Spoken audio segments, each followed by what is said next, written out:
15 plus 2 classical or quote-unquote rapid chess stream here on lichess.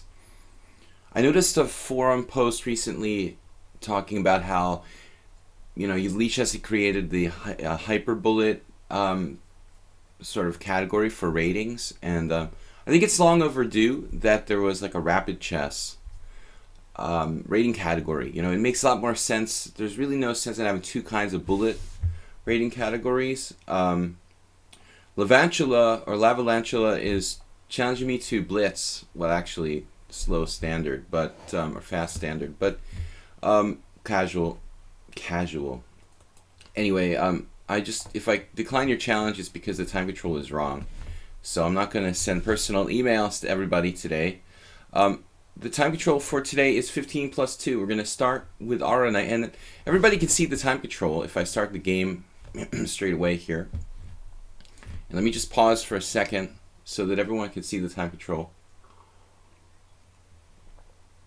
15 plus 2, and this would be rapid chess. FIDE has 3 official rating systems: International Chess Federation, regular chess, rapid chess, and blitz. I think that lichess should do something along the same lines. The classical chess time control, it's like, too broad. I mean, anything longer than 8 minutes or whatever is quote-unquote classical chess. So rather than having a silly ultra bullet, rating system, they should have incorporated something between blitz and classical chess. But hopefully down the line that will happen. Anyway, guys, we just finished our simul last night. Had some fun games in that. Every Sunday I do a simul here on lichess. Aura Knight, let's play a Caro-Kann. I've been playing a lot of Sicilians, but I feel like I don't want to be too one-dimensional. I've been playing mostly just one opening, like Knight F3 and C5 the last week or so, because I was playing some blitz tournaments here and whatnot. But it's better to be able to branch out and have more than one defense. So anyway, guys, if you'd like to challenge me, please make it 15 plus 2. That's the only time control we're doing today. We're making the stream a little bit longer, probably 3 hours today, just to incorporate a few extra games. Calidus games. Calidus, what's up? I think I've got bad allergies, people. Throat started to hurt. I think it's pollen and stuff, the spring. But anyway, enough of my griping. Just that it affects my talking is why I bring it up. Aura Knight, just getting over this cold. Blue Crow, good to have you. Good to see you back. You had a good holiday and spring break, if you will. You get back to work as our moderator here. Euron seems to be out forever. Bishop G3, Bishop G6, Knight G3. I'm still asleep, guys. That is a bishop. That is a knight. Main line, I had an interesting move, a couple weeks ago. Somebody played like Knight to G5 against me.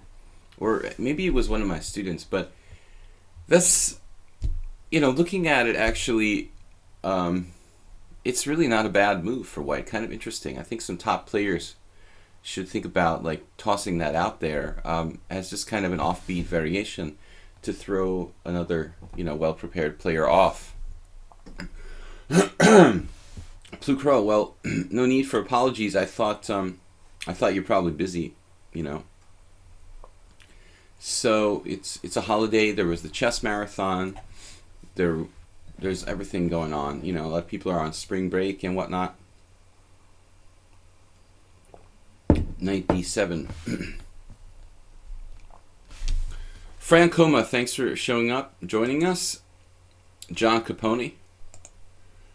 A lot of you guys have been around since last year. Francoma, Calidus, John Capone. I appreciate you guys sticking with us and watching. Now it's probably been almost a year for you guys.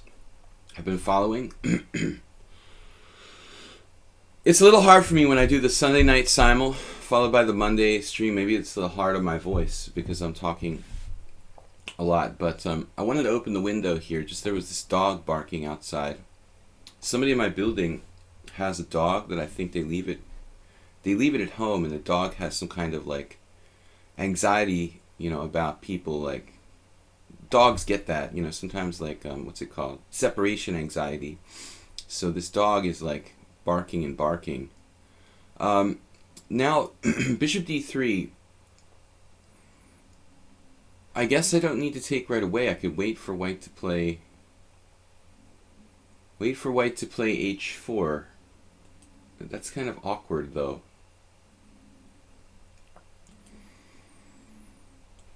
Well, not really. I mean, I don't know. If h4, then I take.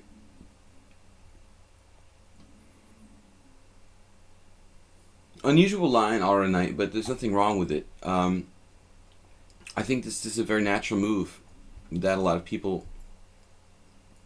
would play if they didn't know the theory with h4. And I mean, I'm sure there are games. I don't know the Caro-Kann that well, but I think that there were some high-level games, you know, in the past where maybe even very strong players like Spassky probably played bishop d3. But I'm not really up on it. Just for today, guys, it's 15+2. That's something semi-new that I've been doing for a couple months, basically.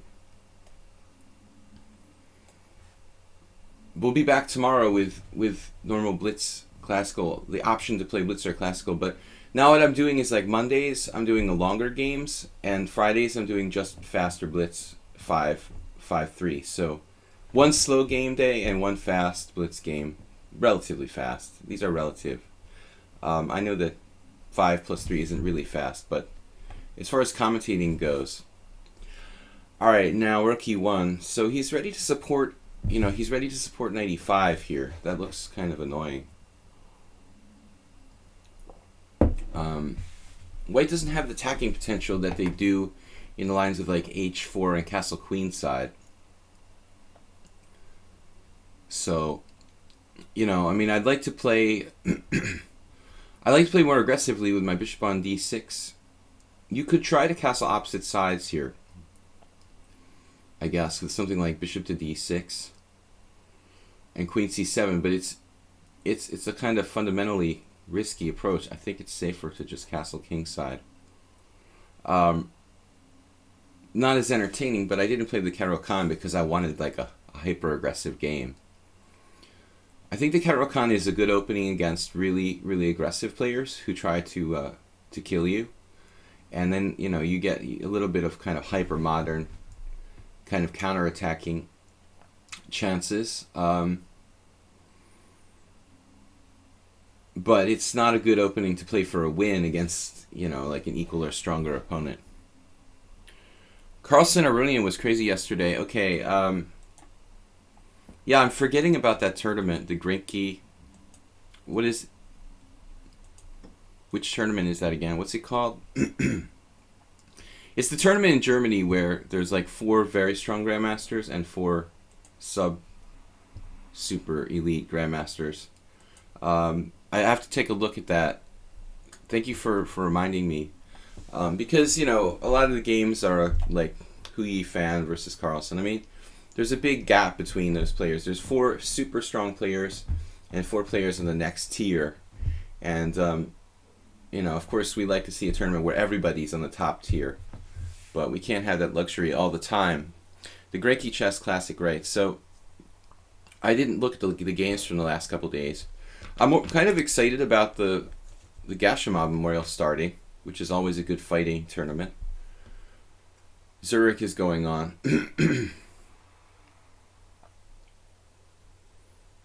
95. Well, that's what we expected when Ara Knight played Rook E1, right? Super solid type of approach by white. Now,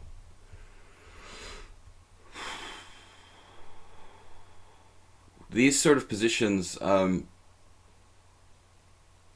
I really sometimes feel unsure about playing c5 or not. You know, I mean, should I try to do c5?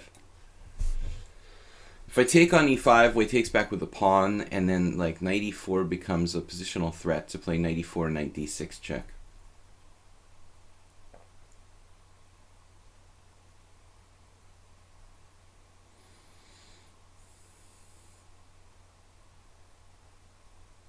Knight takes e5, d takes e5, knight can go back to either d7 or d5. Or I can just leave the tension as it is and maybe castle and plan on playing c5. In that kind of position, I think castles, knight takes g6, h takes g. White might have some really strong attacking chances with something like h4, followed by h5. That looks kind of alarming. Queen c7 walks into bishop f4.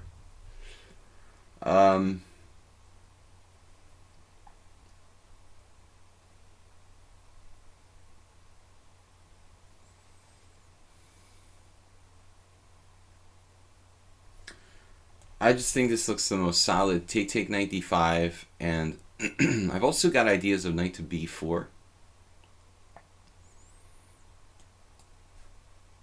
It looks like an Alekhines defense to me. If you've played the Alekhines defense for black, this position would be probably fairly kind of standard. White establishes a knight in e5, you trade it off, they take with the pawn, you put the knight on d5, and black has a pretty solid position, although a little bit less space. I'm challenging his good bishop on d3.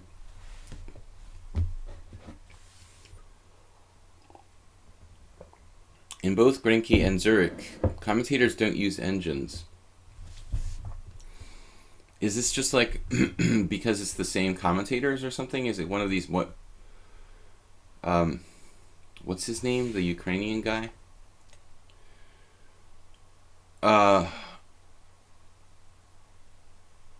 H takes G. Well, bishop takes G6. I mean, I think that gives black some counterplay along the H file. It releases the tension pretty quickly there. I don't know if white has anything in particular in mind here. But I've got knight b4 with counterplay.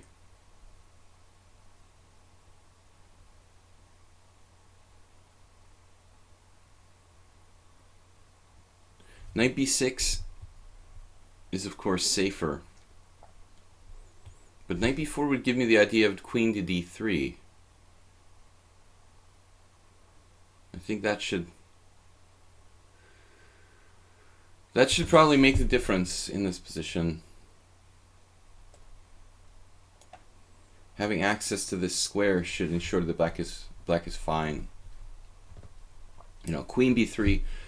Otherwise, this might be a problem for me. You know, but I have queen d3. It's possible that white could have some advantage in some situations here. It's also possible that he drifts into a bad ending where his pawn on e5 is like overextended. c4 is a little bit weak. He has some weak squares along the d file. You know, so I think that Ara knight is played. I don't know. I feel like he's played some secondary best moves. I mean, second best moves like trading on g6 right away seems to like release the tension pretty prematurely. I feel like I've gotten away pretty lightly off here. Maurice, what? Not using engines is pretty much the standard for commentators at the moment. Relxor says Maurice. Well, I mean, you know, what commentators did use engines, you know what I mean?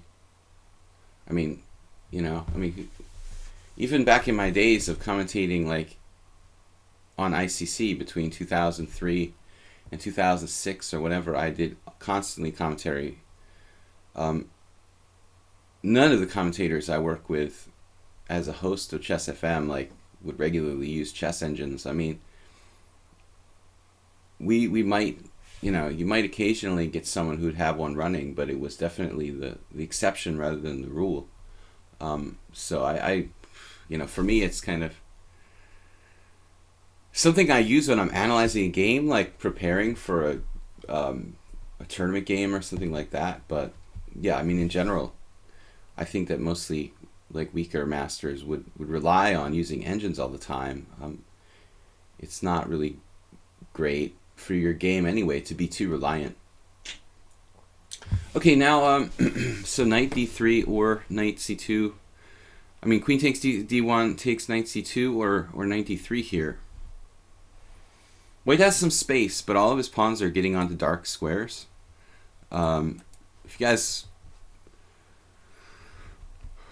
listen to me talk, you can tell that I'm not really that heavily dependent on chess engines. I mean, most of my game is kind of strategically based. I like to just hang pieces, missing one move tactics all the time.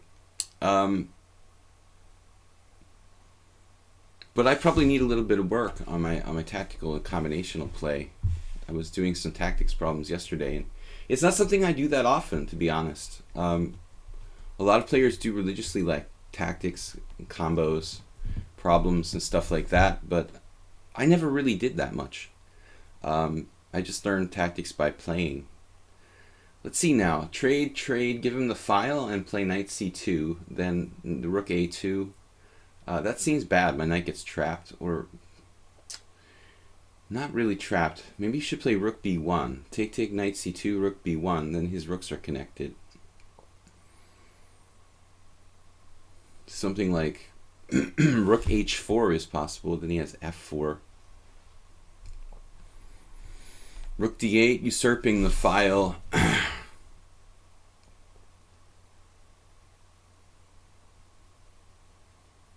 My intuition tells me that black is fine here, but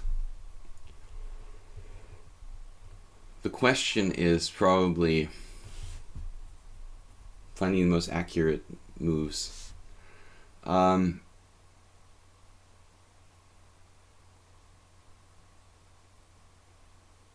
d3, we start having some attacking chances. But if I end up trading my knight for the bishop on c1, excuse me, it's going to be equalish, it looks like. He'll end up with a knight versus bishop with a good square on e4.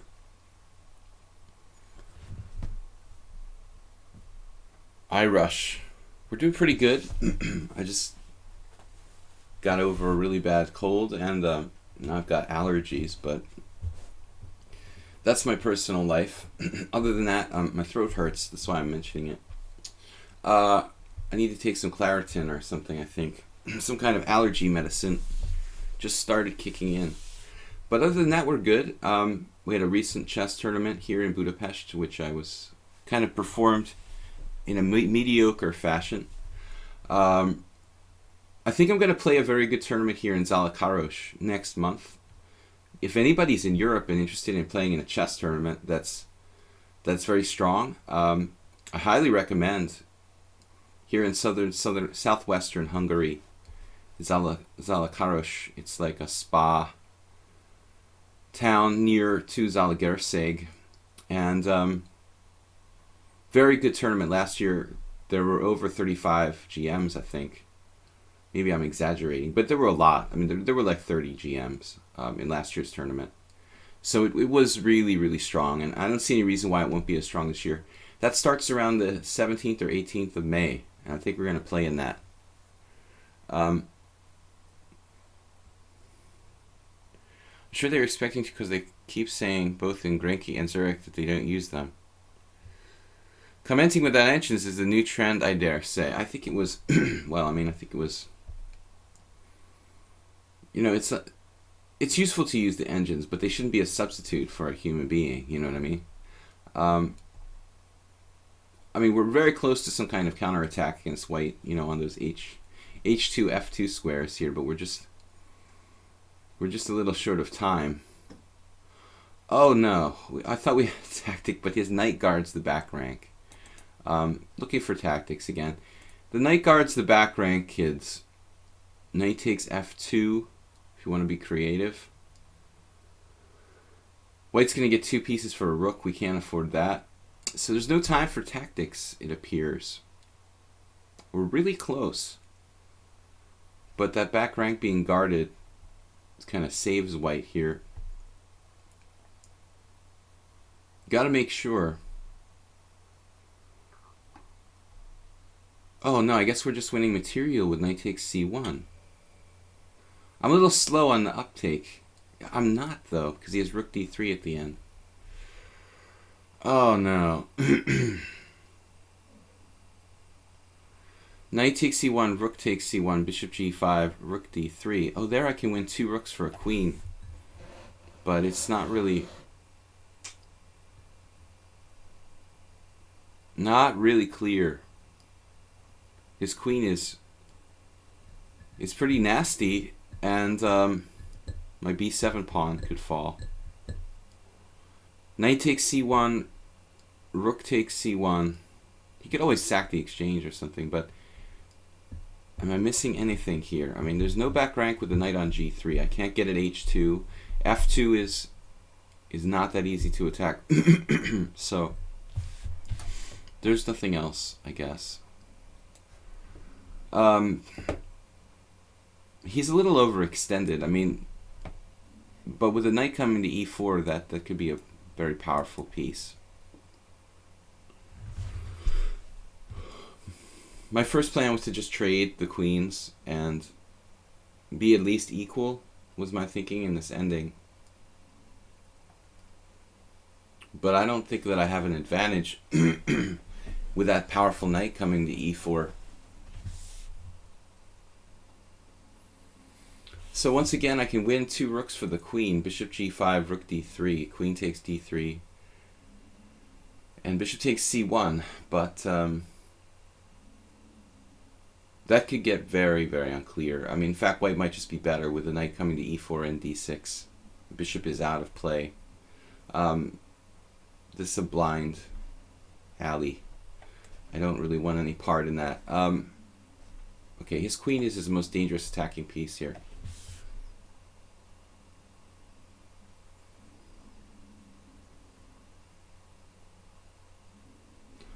Rook h4.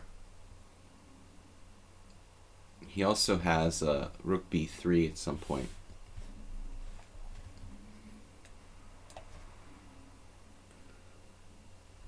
Bishop g5, rook d3.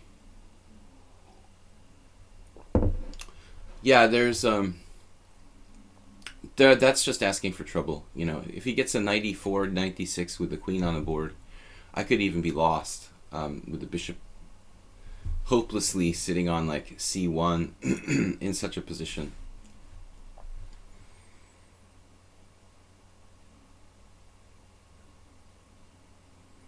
I guess the reality here is that black might be like microscopically better in this minor piece ending, but it's not too much.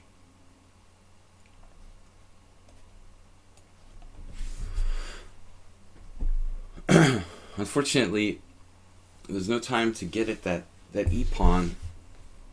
Uh-oh, wait a second. Wait a second here. Maybe we have something. It just occurred to me that he can't play b3 without dropping the a-pawn.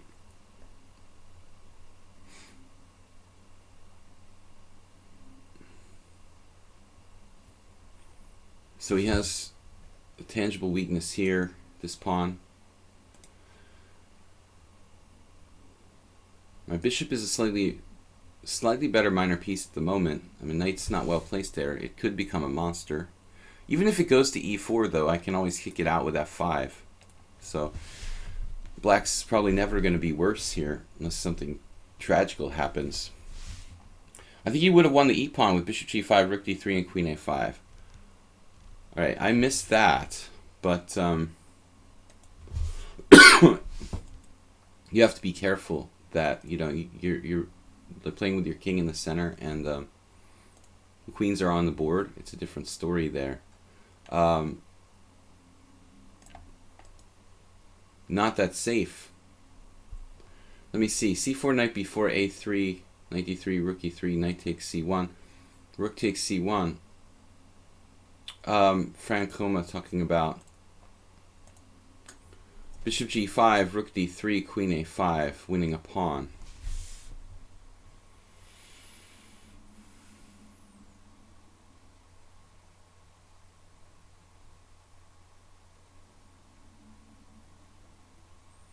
So let's say like queen a5, rook c2, queen takes e5. rook d7 and rook d8. Yeah, I didn't see queen a5. It's probably pretty reasonable.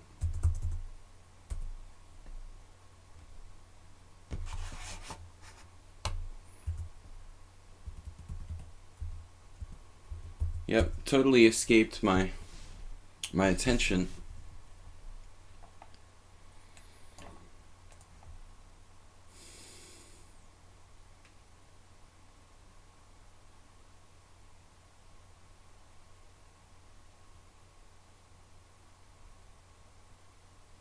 But the e-pawn does remain an issue here, doesn't it?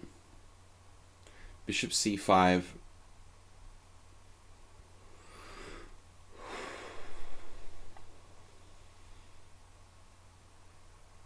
Followed by bishop d4.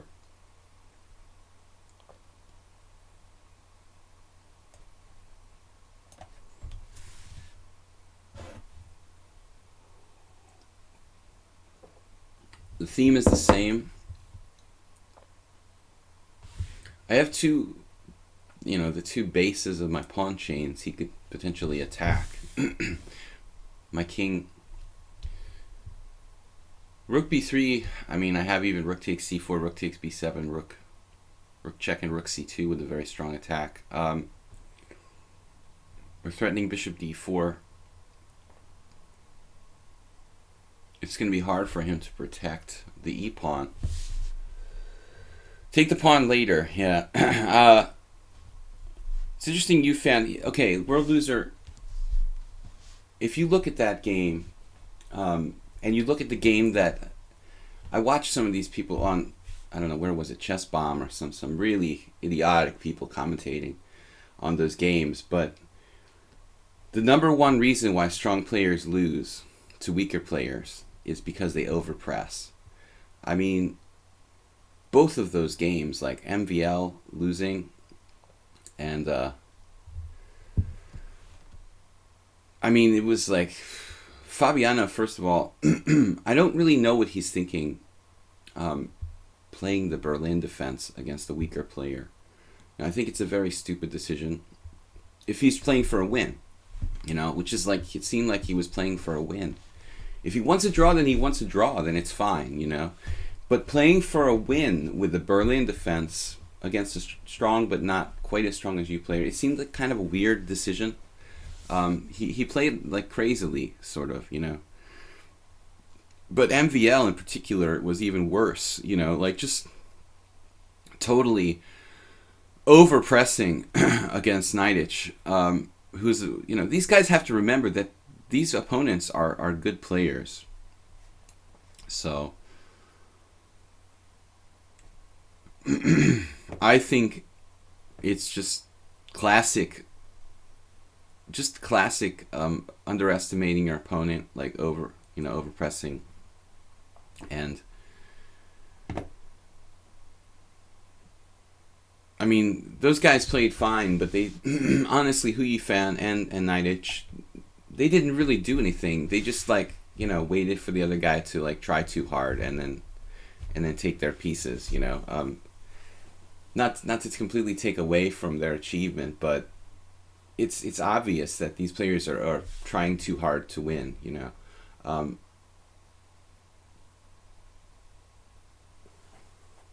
H3, almost irrationally so, I think in the case of Caruana, I mean, he's playing the Berlin defense, ending as a winning plan or what? That's fine against weak players who have no clue how to play an ending, but let's talk about overextending here. A4 is interesting. I'm about to lose on time. I feel like I gotta get my rook in the game. Speaking of overpressing, we could do that here too. I think we're just in time. But there could be some technical problems. At least I'll get my rook to an active square on b3 or something.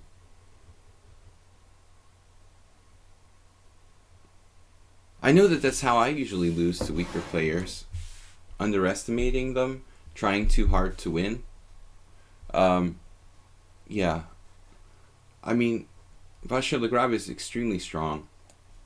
He's much stronger than Naiditsch. I mean, Naiditsch is a great player, but he's not on the same level with MVL.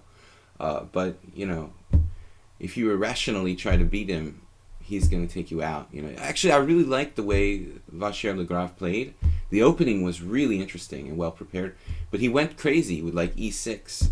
If he had just played a little more like slowly, I think he would have really had something. I hope this is something for me, but it's looking questionable.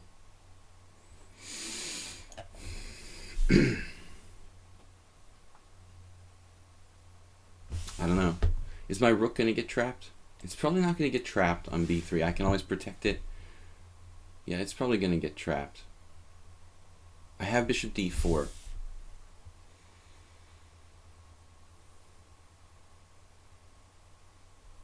Cutting it close here.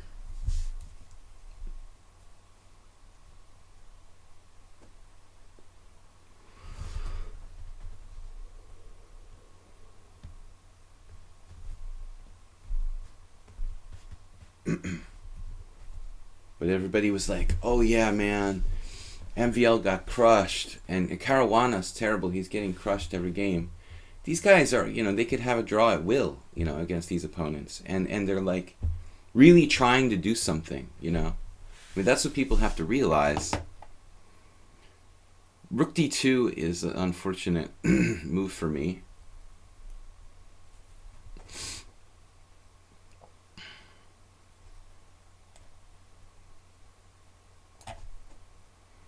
Timing is everything. I have to do this before white can sink a powerful knight into e4 and d6. We're a little bit better. We're a little bit short of time. The 2-second increments, I have to be careful with that because I'm used to like 3-second increments lately on the stream. Knight HB Carlsen, of course, he's a great player. But MVL, you know, trying too hard. Well, I mean, you know, if Knight HB Carlsen, it's very likely. I don't remember now. Was it in Olympiad or? It's very likely it was another case of overpressing. But Knight has been 2,700. I mean, he's no fish. Or around 2,700. He's the strongest of the. He's the strongest of the 4 lesser grandmasters in that event by far. I mean, George Meyer is a favorite of mine, for example, but he's just a really solid player. I mean, he's very, very tough to beat. Knight f1, I'm running out of time.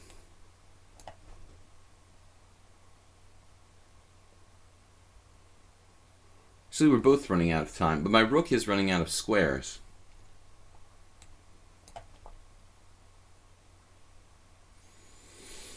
Maybe I'll just play b5 or something.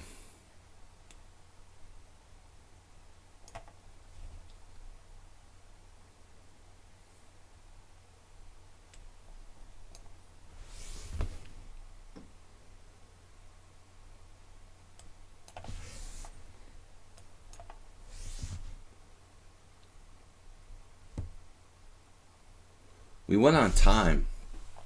We're slightly better here. Whew, that was close. 31 moves. All right.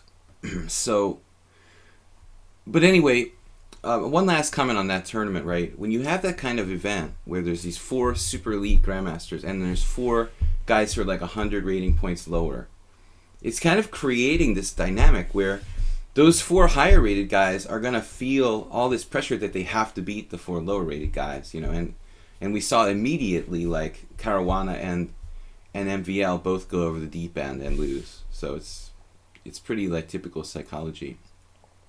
Next up is Nabilg.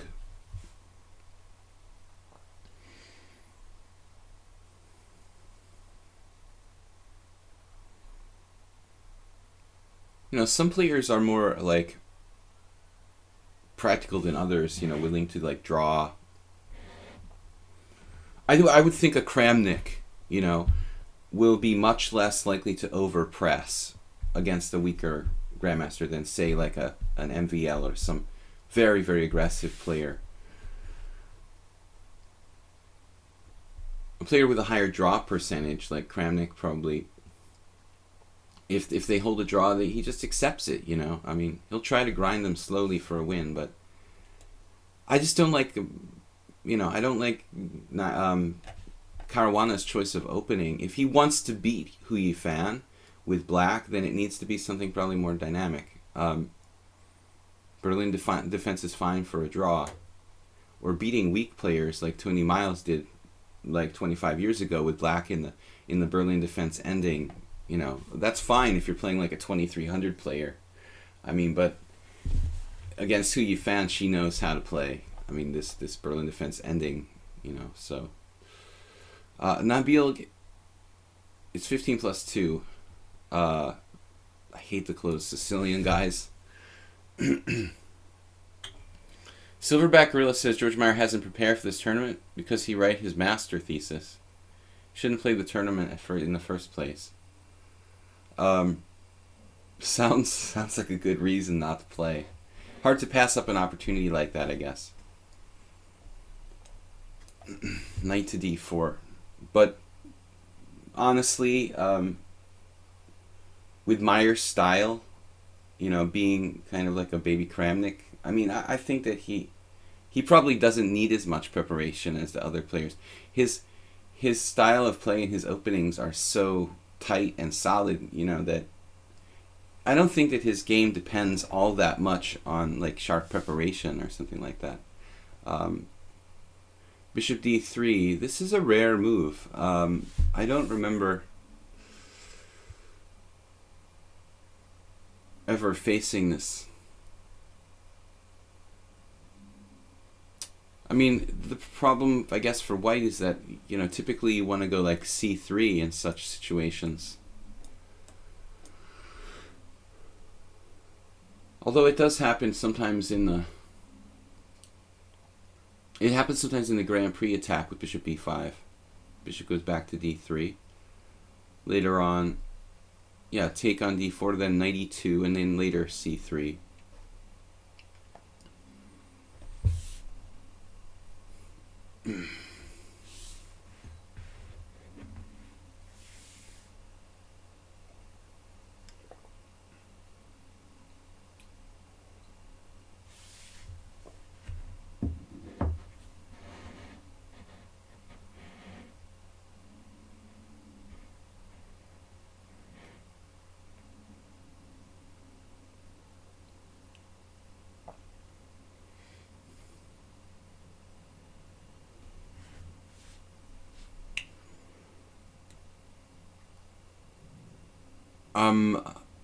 I'm really thinking about this position here, guys. That's why I'm just not doing anything. It's not apparent to me that we have a lot of options. I mean, it's pretty much d6, e6, or g6. And I guess we'll just play straightforwardly. I wasted really a lot of time thinking about pretty much nothing. If someone got banned in the Twitch chat, I'm sure that it was warranted.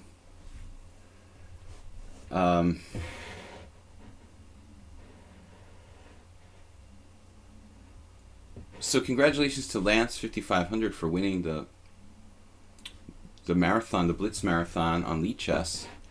It's quite an achievement. I mean, it's actually quite a task playing Blitz chess here for 24 hours nonstop and finishing ahead of everybody. The guy's an absolute brute. I could do it, but I don't think I could finish better than the top, maybe 10 or something. In that amount of games, I would lose basically due to exhaustion. I think. Castles. I was talking about this yesterday. I've never actually played in a chess marathon.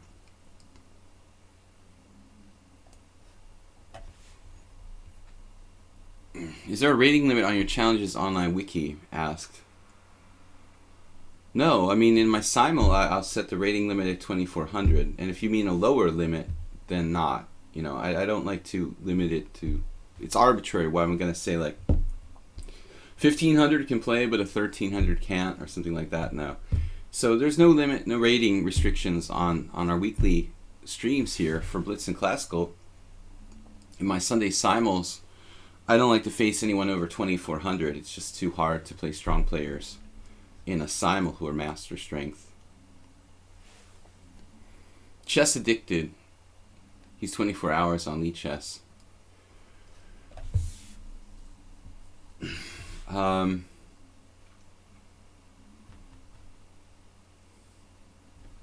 Nabil from Jordan.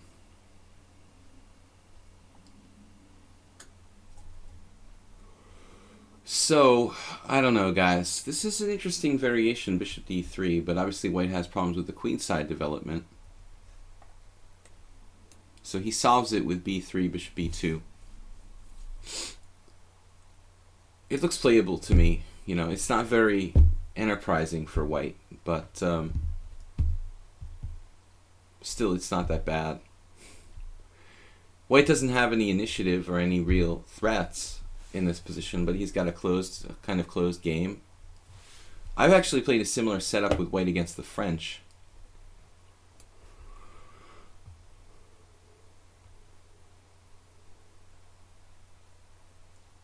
But at least I have a little bit of time to think here. This kind of position is really hard to play when it's like a 5-2 game. Maybe wait a little. There's a small delay. I would just refresh the stream if there's anything wrong with the your challenge did not show on your list online wiki. We got Franco, Eidos Perpetuo, King Wiki. That must be you, and Milan Kirai. That answers your question, I would assume. So, right, there's the positional recapture. Bishop takes d4, and the sort of, you might call it positional too, and we're taking toward the center. This distinction wasn't good. They're both reasonable moves. Anyway, bishop takes, not worsening my bishop on g7 or taking toward the center with the pawn. I think that's more natural. In this closed Sicilian type of situation, usually taking with the pawn. It's just that after knight e2, I'm going to have to play either e5, making my bishop on g7 worse. I guess because I don't really want to trade off my kingside bishop, my king's bishop here, weakening my king's side. If I play bishop takes d4, white can play maybe knight a4. Trading pieces, weakening my king side a little bit.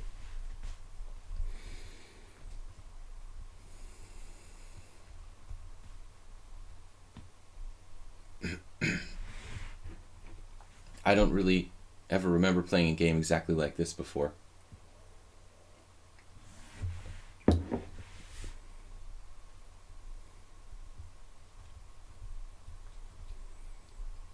Knight c6.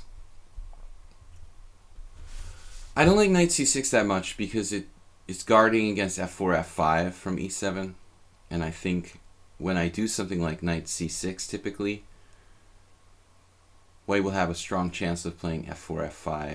Of course, I could still play f5 there.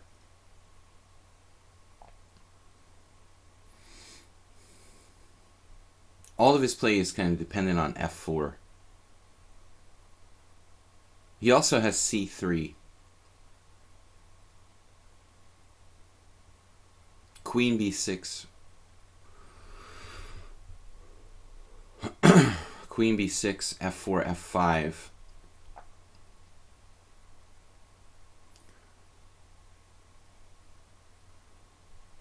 I have to be prepared to play f5 at some moment, but queen b6 also seems like white's getting a lot of counterplay here.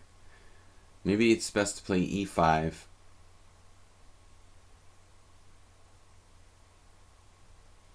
Just should do e5. I mean, this looks like the best chance. Not moving my pieces away from the king side. I think that both both knight c6 and queen b6 have the same tendency to kind of start putting my pieces on the wrong flank over there on the queen side, and white will start to have attacking chances with something like f4, f5, or king h1, knight g3, and my queen on b6 and the knight on c6 kind of misplaced. And the knight on e7 has a lot of potential. It can go later to f5, d5. It can support f5, support d5. And I still need to develop the rest of my pieces, so I like this best. I think the position is about equal, and white's system seems completely viable. c3 was another plan. Now we just cannot allow white to play f5. I think that would be a terrible mistake. So this is practically forced.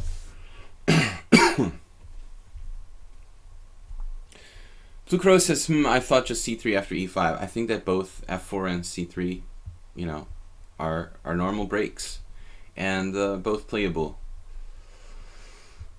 c3 is a little less risky, perhaps, but you've got to admit that f4 is just a standard idea in this Grand Prix type of position.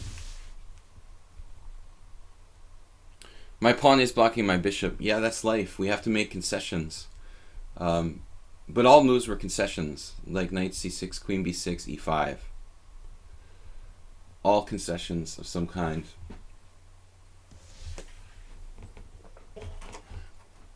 I think e5. Grandmaster Nick deferred me and told me this once in a Kiri's attack when I was playing white. I had a pawn on g5 that was attacked by bishop on e7, queen on d8, and defended only once by my bishop on e3. So I needed to protect my g5 pawn, and in the game I showed Nick I played rook g1, and then after the game it really struck me that the Defermian was like, you know, you should protect pieces, you know, pawns with pieces, not with pawns.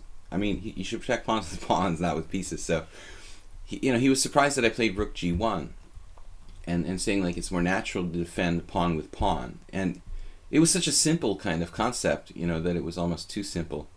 But there's a lot of truth in it. You know, in most cases, it is better to protect pawns with pawns.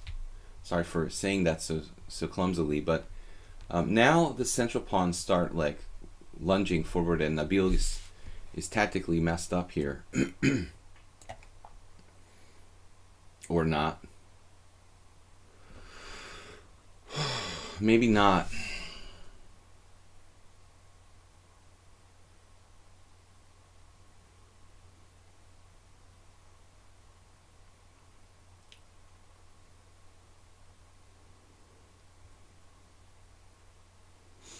Yeah, I think I just basically had a hallucination. Well, no matter what I do, I have to make some kind of exchange on c3. All right, it's not a terrible move, taking on e4.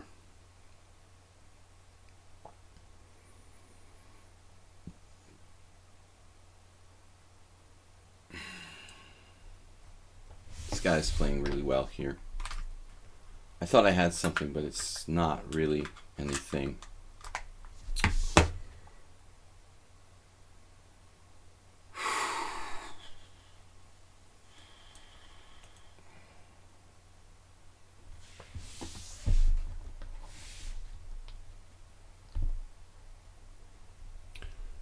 I have to be careful not to be worse.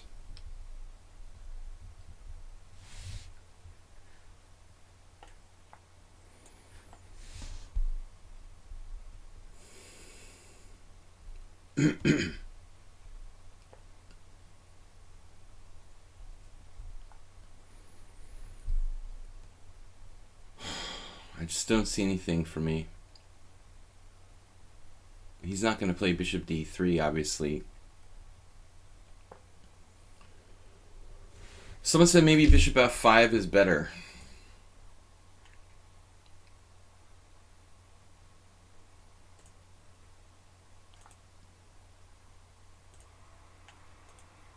No, but I mean on my b7 pawn, I would have to see this complicated tactic, bishop f5. But I don't think bishop f5 is that clear. He could just take it on f5 and take on d4. Bishop takes b7, queen b6, I sack my rook with like queen b6 takes on c3 check, takes on b2. I didn't see that obviously, but maybe.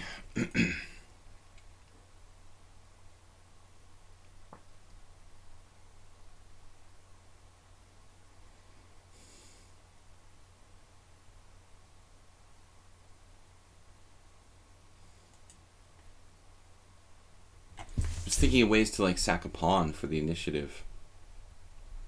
There's nothing here. d3 doesn't work.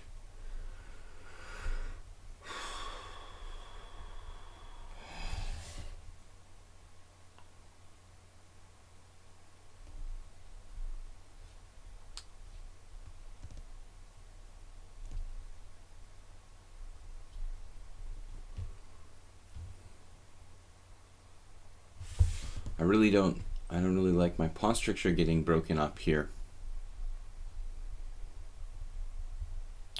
d4, e4, what? Queen b6 first. Maybe he just plays king h1 if I play queen b6. Okay, queen b6 first, and then bishop f5, but it's nothing special. I have to be careful of bishop a3 too, if I ever move my queen to b6. White has a lot of resources. I mean, I don't think white is in any danger.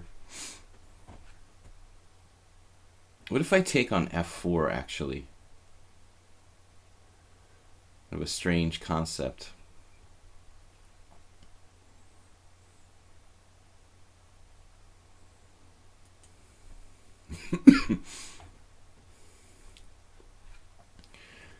I don't really like bringing his pieces to more active squares.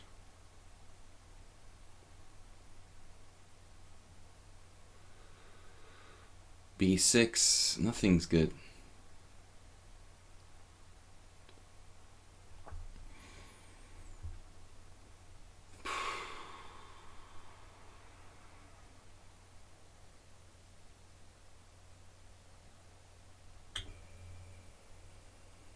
I guess I'm just slightly worse here.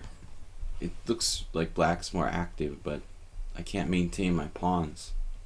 I can't maintain my pawn center. It's like a counter. It's like a hyper-modern counter-attack against my center. And it's just, the center is just falling apart. I mean, I don't know what I should have done. Maybe any one of those moves, bishop f5, as mentioned before, might have been better.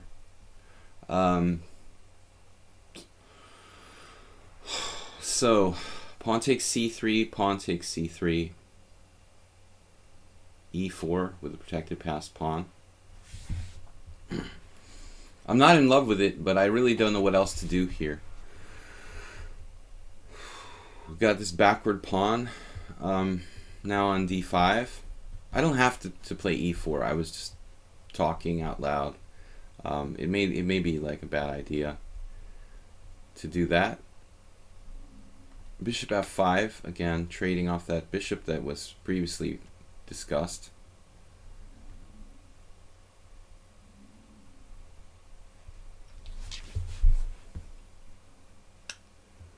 We have knight f5, actually. Alright. That looks like the best try. we're actually a little bit active here. So, knight f5 might lead to something positive for black.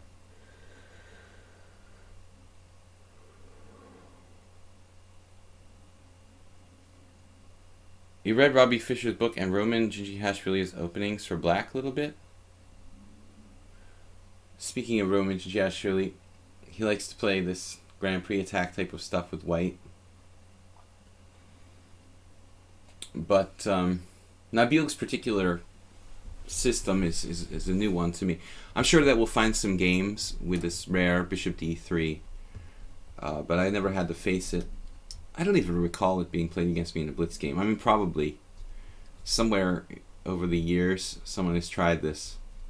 It's just not really critical. Now, I guess bishop takes f5.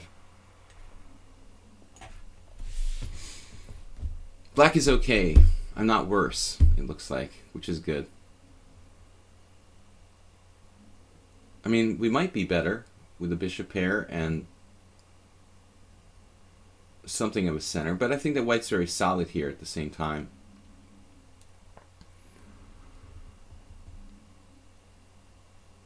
Position is fairly simplified. White has to play well, you know, not to be worse in this position. E5 was bad. No, I mean I don't think E5 was bad. I think it was probably the most natural move. The position is about equal. Black's optically more active here, but I think that white's position is pretty much okay.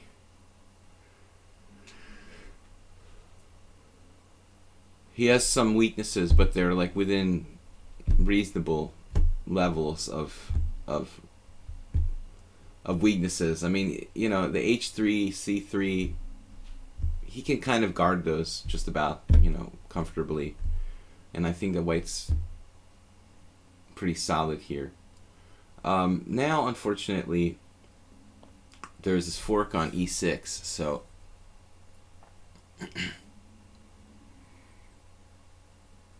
actually there's not necessarily a fork on E6.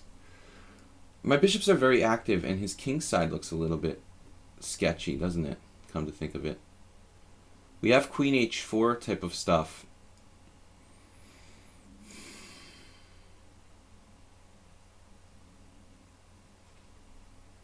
But he's taking on F5. That's the end of that, I guess.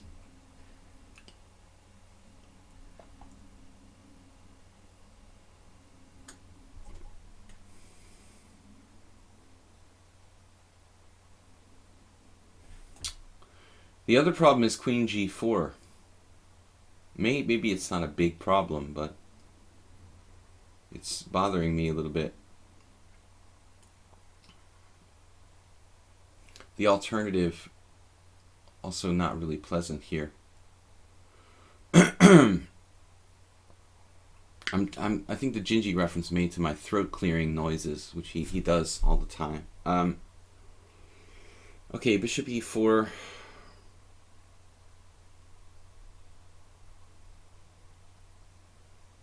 Speaking of over-pressing, this is the kind of position where that could happen. This is it. I mean, this is exactly... That's what I'm talking about. Like, over-pressing in a position where you probably shouldn't lose.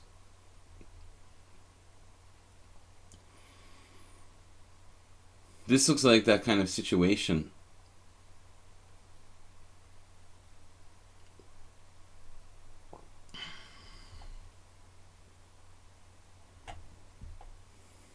Stupid bishop on B2. I have a bishop pair, and he's like, I have to be careful not to be worse here. That's kind of disturbing.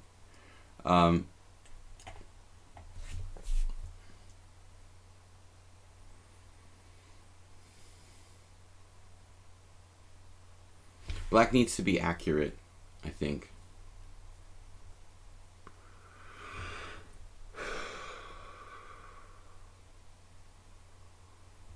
I don't have any room for mistakes in this position.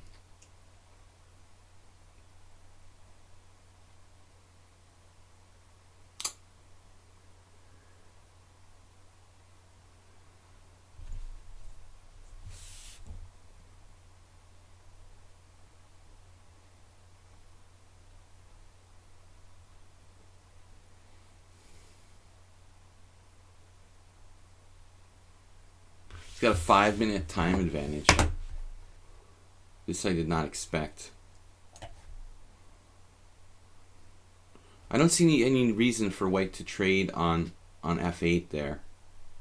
It may not be a terrible move, but I doubt it was his best. I think something queen G4 immediately would have been stronger. White has sort of initiative, black has to be very, very careful to defend against threats on e6 and whatnot, and the f file. He can exchange on f8 at will.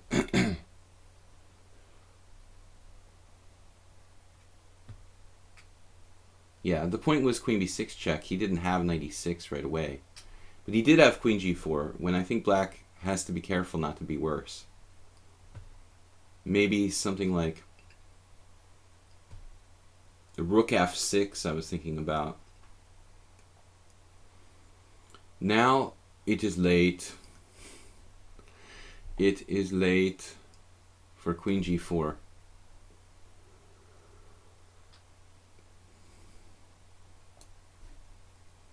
Because we have some nasty threats. He could drift into a slightly worse position. Probably he's okay still. But his chances of doing anything damaging to me are pretty much gone after queen f4. I mean, if he has to trade queens, he loses most of his attacking potential. Now we have an ending that's probably a draw, but white could lose due to the bishop pair. I do have an isolated pawn, though. I guess I'm being a little bit optimistic. I mean, my pawn structure is worse. Not so easy to exploit that, though. If you could trade bishops and have like knight versus bad bishop or something, then I guess it'd be pretty easy for white to play. But I'm not in the mood to trade bishops here. Hint, hint. What's his best defense now?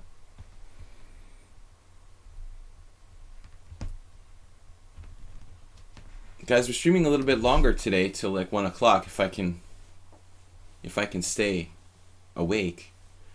It's always tough doing my simuls every Sunday night and then waking up doing a stream right away. I thought bishop c1 check there would have been best.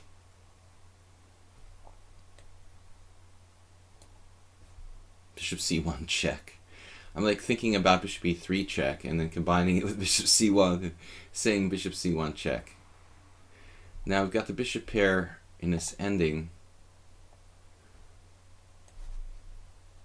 I don't mind trading rooks, I guess. He's going to have some threats against me. With the rooks on the board, objectively this may be a draw, but we have some practical chances. Looks like a French Tarrasch or something like that, where I have an isolated d-pawn, but my pieces are very active. So I would think that it's a draw with best play, but there's some practical chances.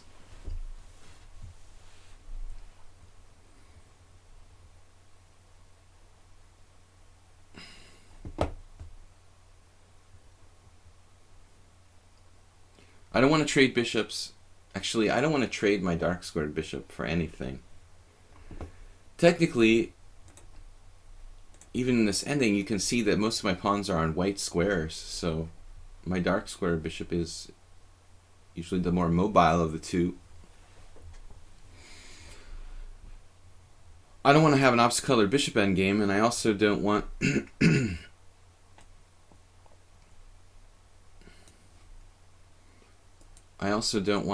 trading bishops. Now my white squared bishop,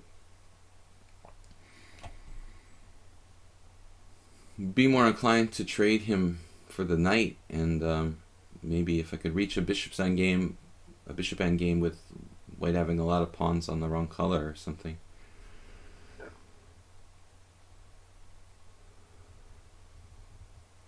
Where is he going? G5, E5?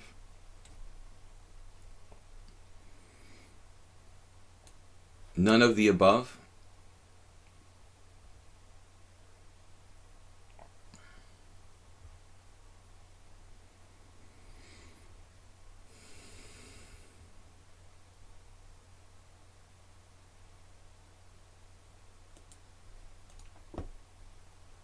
Running out of time.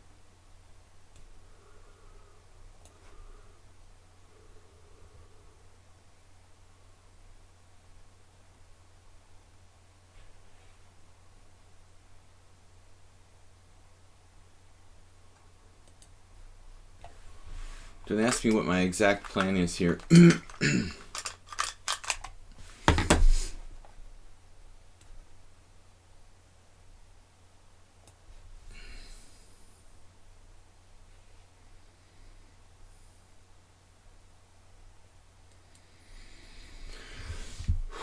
Bishop prison.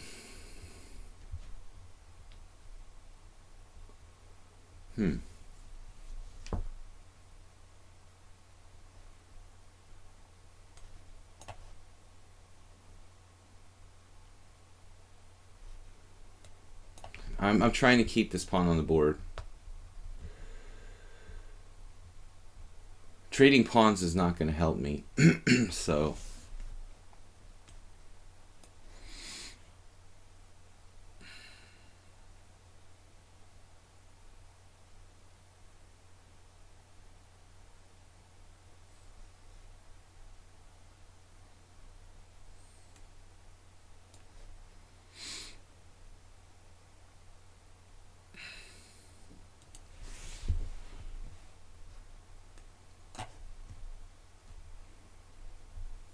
I think we see a clear theme here.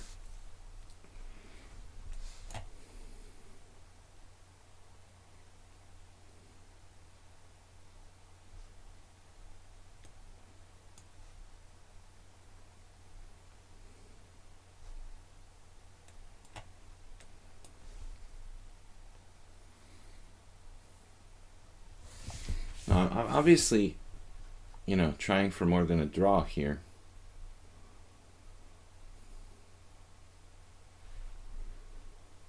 You should never offer a draw in a slightly worse position. I mean, I guess I'm close to losing on time. We've got a 15+2 increment though.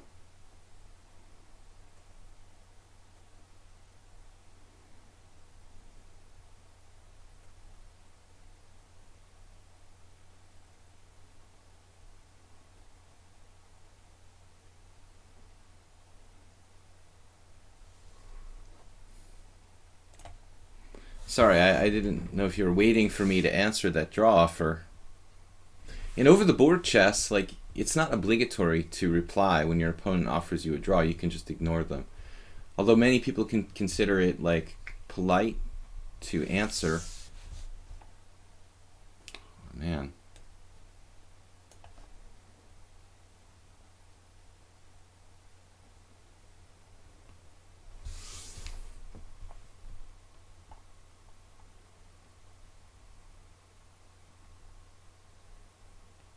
Nabil really serious about this.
Yeah, that's pretty good play, dude.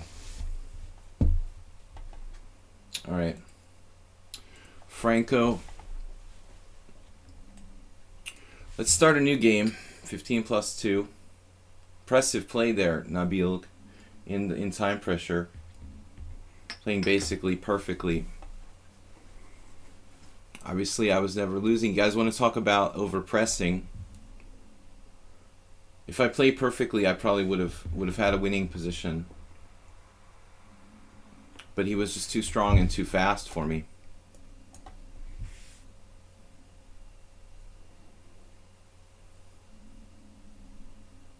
He found bishop e5 with no time on the clock. Play was incredible.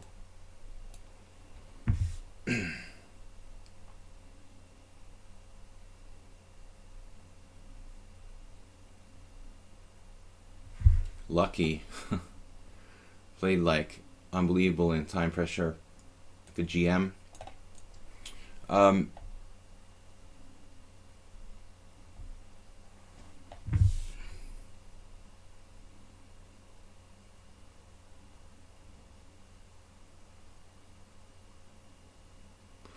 I had a game in the reverse Grunfeld yesterday where basically I made a terrible mistake. There was a suspicious player in the simul yesterday.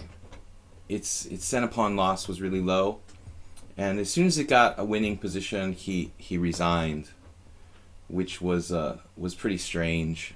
First, it got a winning position after like 20 moves in a reverse Grunfeld. The only player that was suspicious in yesterday's simul, I don't remember the name, but it was like 1700, played the opening perfectly, and then had a winning position. No, offered a draw with a clear advantage. I declined, and then it resigned when it had a winning position on move 20.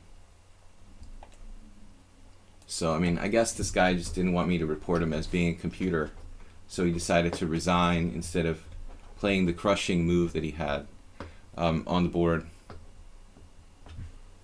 Nabil hit 22-17 in bullet.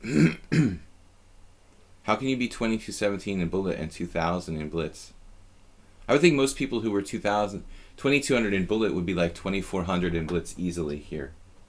If you're that good in bullet, you know, you should be like 2400 in blitz. It would be like you'd just be crushing people on time. In the slightly slower games like 3-0, you would just rip people apart. Unless you play a lot of tournaments and like berserk all your games, it would be really easy to be 2300.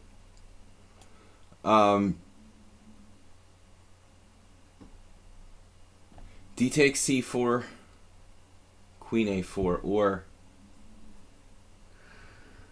let's see.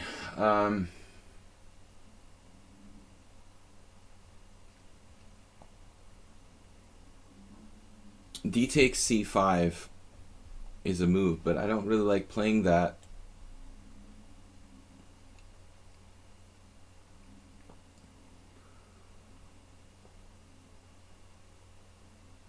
I played mostly this queen a4. D takes c5, letting him develop. That is a line though. D takes c5. I'm not sure which which is better. It was 3.3 advantage at move 50. Yeah, I was winning, but I had no time. I mean, my king penetrating to b5. I don't know how I like lost the tempo. I mean, how I let you just come in and do whatever you wanted, but I had no time. I mean, 2 seconds increment is not enough to find the best moves. It's enough not to lose on time, but that's it. There's no way you're finding the best moves with a 2 second increment. You're just able to make legal moves. You're not able to make good moves. I probably had a winning position, but anyway, whatever. I mean, you shouldn't offer a draw in a worse position. But it's a good way to like make your opponent angry and make them overpress. Bishop d7 here, taking on c5. Knight e5. I guess queen takes c4 is the main line.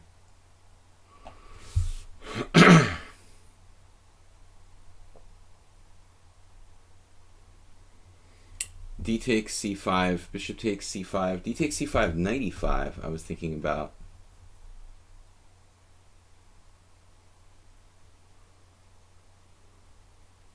That doesn't seem right for black though. D takes c5, knight e5. I guess this is the main move.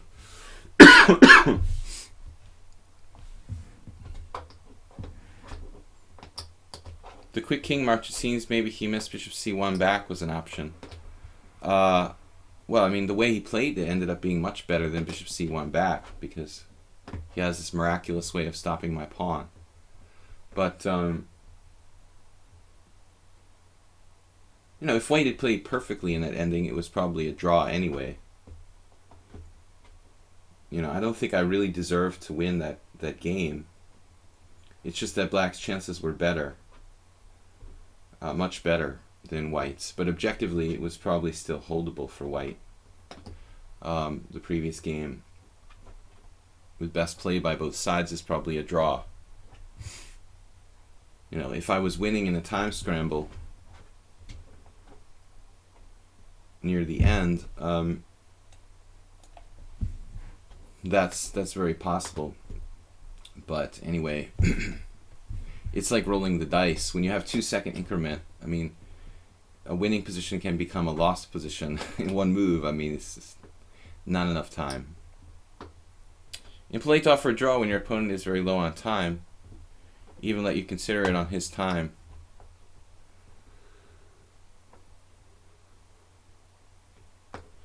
I think it's impolite to offer a draw when you're clearly worse, you know, especially against a stronger player. I mean, I don't know what that's supposed to be like.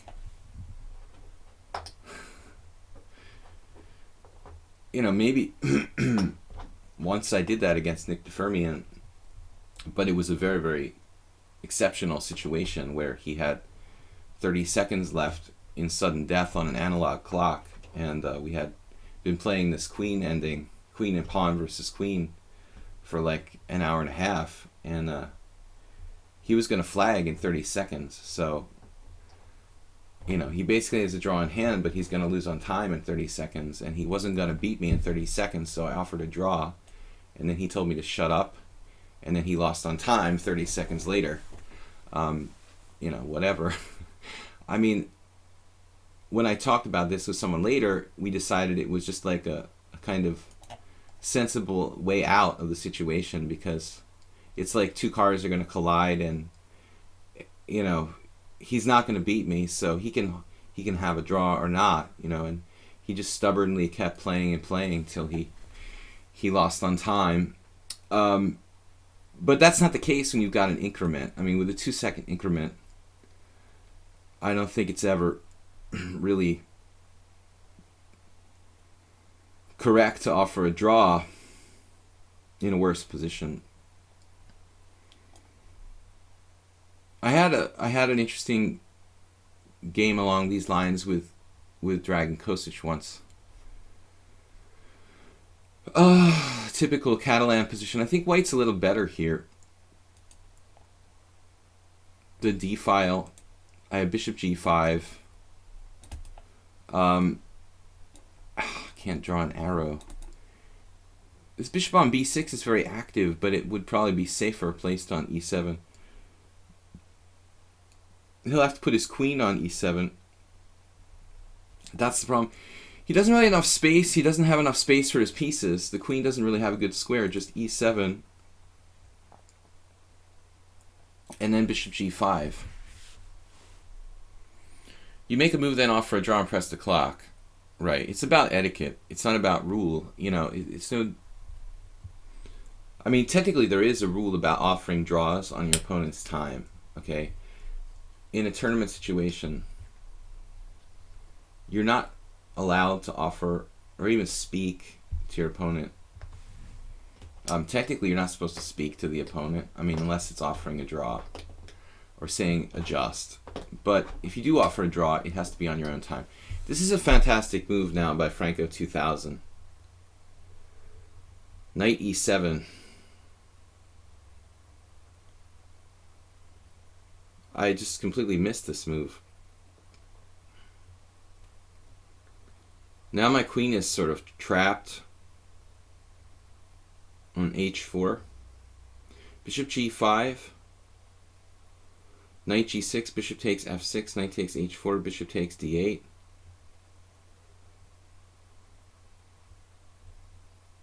It's kind of interesting. Do I have any emergency exit for my queen? No. No squares. I have b4. Okay. I do have an emergency. If it doesn't work out, I can go to b4.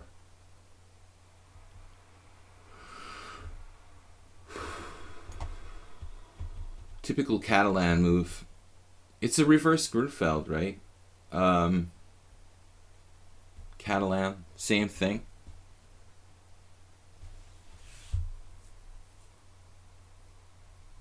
But this offering a draw when your opponent has 6 seconds in a 15+2 game, I mean, yeah, it's distracting, and it's in an over-the-board game, it would really be bad manners.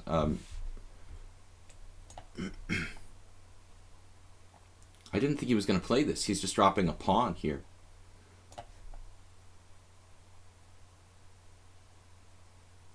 I don't understand.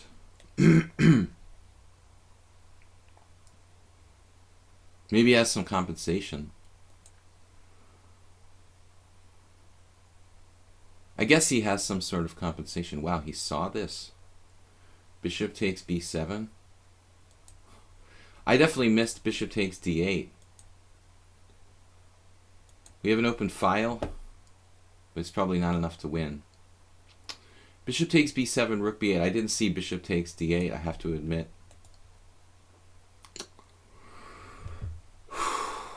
Franco, he beat me in the simul yesterday because I hung a piece in a tiny, tiny bit better position. It was probably close to equal.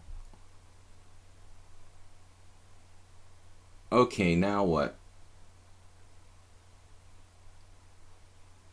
I have like bishop takes b7, rook b8, knight e4, bishop e7. That's not good. Then maybe I shouldn't take that. But black's fully equal. If I can't take on b7, I'm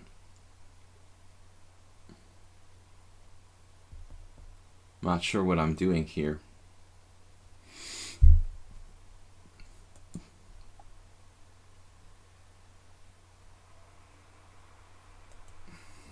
It's nothing.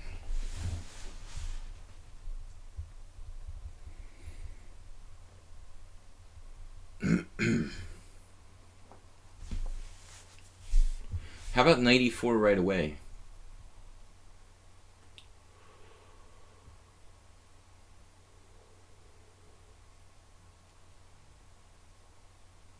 Well, it's equal. Knight e4, bishop e7. Black's just fully equal here.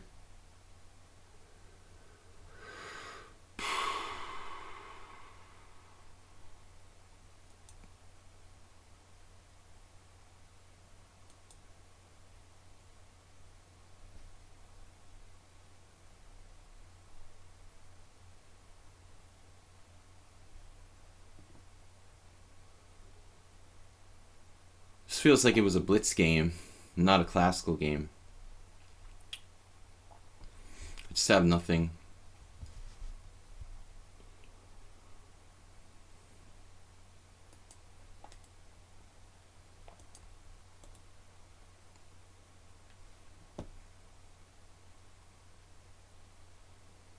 This is just not fun.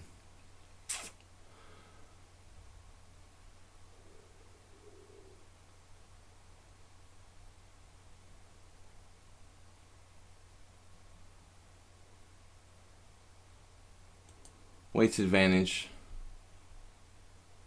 non-existent. How about something like rook to d1?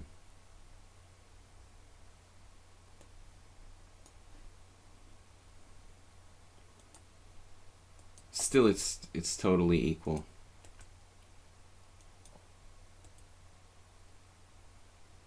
But I was just thinking, I keep his king in the center. If bishop f6, knight e4, and this square, perhaps.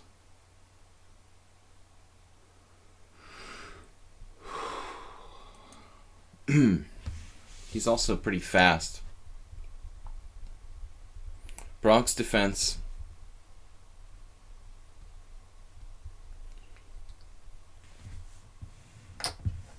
Alright, this way is the safest way for black, I guess.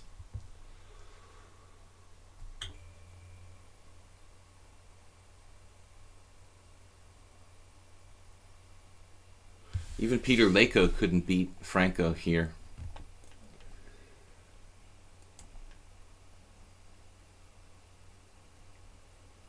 Might as well just offer a draw and get this over with.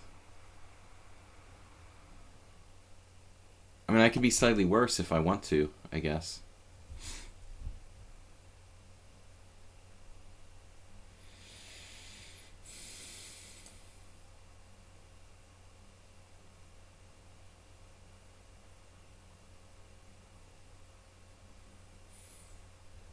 What would Lako do? Oh my god, 94 or something like that?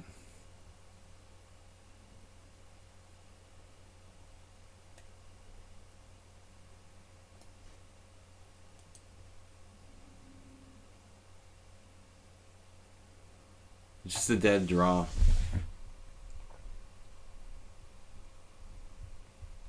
Nothing I can do against this guy.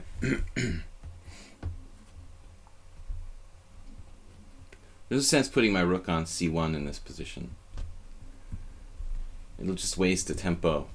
So I'm just happy to not be worse now.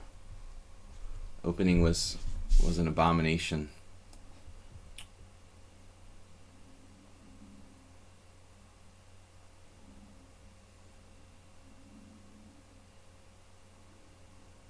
He's going to try to get a rook on the 7th.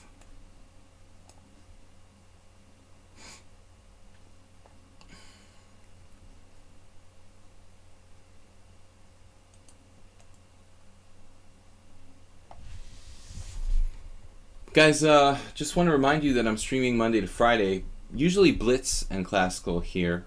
It's kind of experimental stream. I'm kind of torn on this 15+2. I feel like maybe I won't continue it. I'm not sure. Let me know how you guys feel about it. I feel like the Blitz is a little bit more fun. I wanted to experiment with the 15+2, but I've had some kind of misgivings about it. You know, I feel like it's like not enough games, and the games kind of drag a little bit with the longer time controls. So we've tried it. You know, I feel like I'm not that enthused about it. Let me know what you guys think. Most days I'm playing Blitz and Classical Chess. On Wednesday I try to play unusual openings. Friday is like a just 5+3 day. And Sundays I do a simul as I did last night here on lichess. Yeah, the games are dragging. I feel like it's more fun to just play like the 8-3 maximum time control.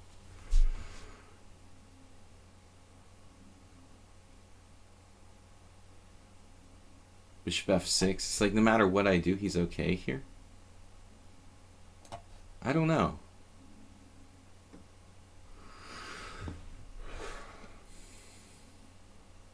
He might lose a pawn. Because it's never easy to win opposite-colored bishop positions.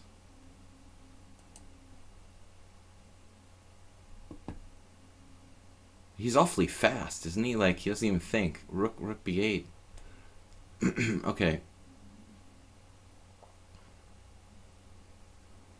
So no matter what I do, he's like guaranteed to get his material back. It's kind of weird.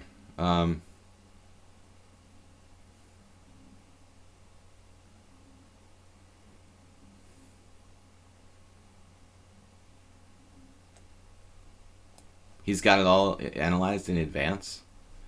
Doesn't even think about it, just instantaneously moves.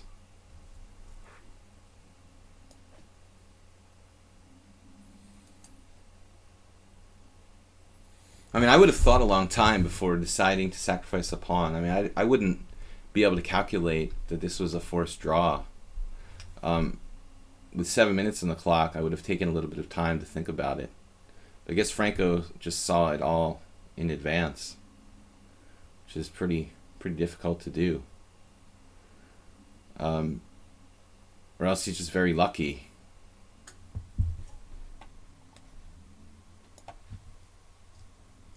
He doesn't seem to have any blitz games, which is strange.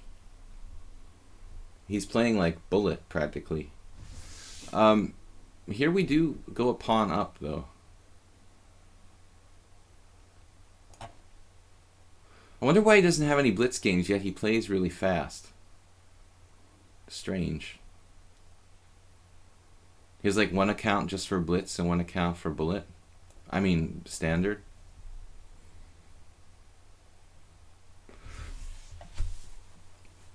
I mean, 7 minutes is a lot of time. Maybe he just doesn't take it that seriously. I don't know, but he plays pretty strong.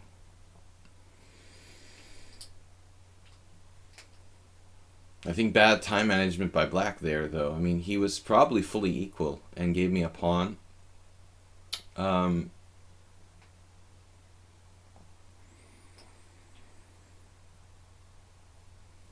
little bit careless. Now, this ending is quite complicated. You know, if there was one rook off the board, it would be a dead draw. If you could take one set of the rooks off, I'm sure that 95% of the time it's a draw. But the rook pawn isn't that good, but it's a bit more complicated with both sets of rooks on the board here. Okay, we'll see you later, man. Thanks for moderating today, Blue Crow. He dropped a piece. What are you talking about? Well, I wouldn't call it easy winning, Constant Change. This is not easy winning. But did he drop a piece? Or just drop a pawn?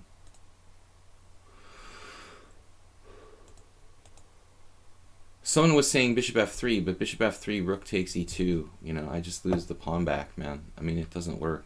That's why I had to move my rook to e1. He's threatening rook takes e2, or even rook b4 in this position. So bishop f3, rook takes e2. It doesn't save the pawn. I mean, I think my move is the only move. But Constant Change, right, he never dropped a piece. I mean, he's dropping a pawn. Right? Oh no, bishop f3 for me? No, he's trading rooks with rook e1 check. Yeah, so I think this was forced. But now he's just like in a really, really tough position.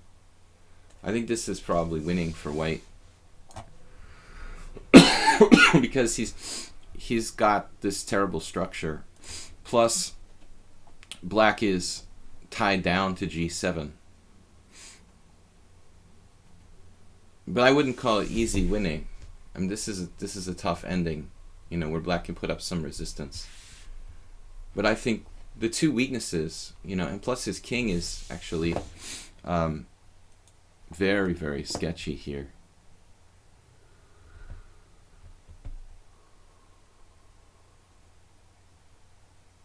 Maybe I can win by force.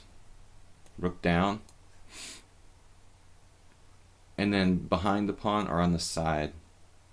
Yeah, rook c6 followed by rook e7. I guess we win by force. But Franco just played carelessly.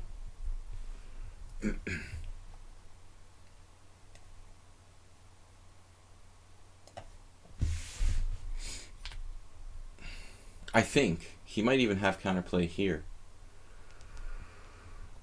Maybe I have to be accurate. You know, something like rook e2, king f1, getting him off the 7th rank, and then rook e7, so he doesn't have counterplay.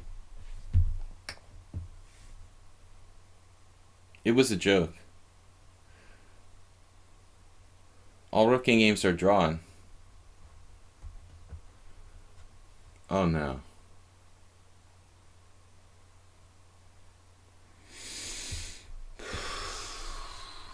All right.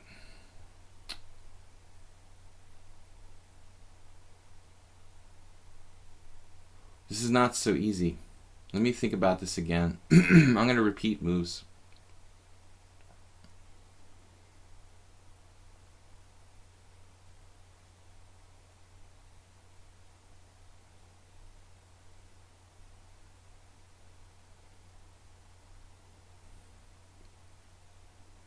I'm 100% certain this is a winning position. Oh man, I have a cute move here. Doesn't work though.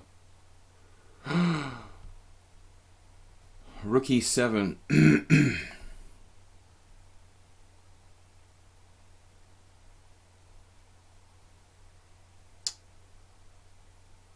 Damn, dude. It's gonna take a lot of work to win this. This isn't that easy. it's going to take some time. It's a winning position. I'm going to have to advance my king, my h-pawn, my g-pawn. So it's certainly, yeah, this is an excellent move. You know, he has to find that. It's the only move, basically. Only move. That's a very hard move to find. King g6. But I think that white is winning here. He's basically paralyzed. I just improved my position with like g4, f3, king g3, h5 check. He's toast here.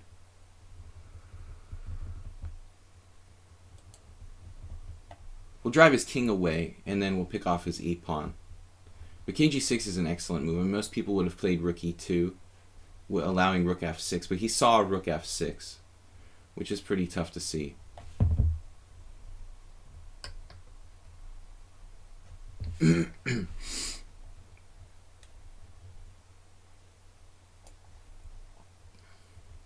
Black just has no counterplay. Plus, he can basically get checkmated with all my pieces, my 3 pawns, my king, and my 2 rooks against his king there. Gives me a lot of play.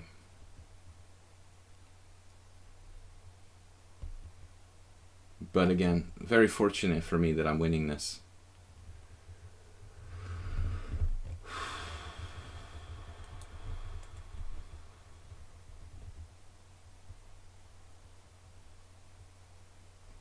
Should just slowly improve the position.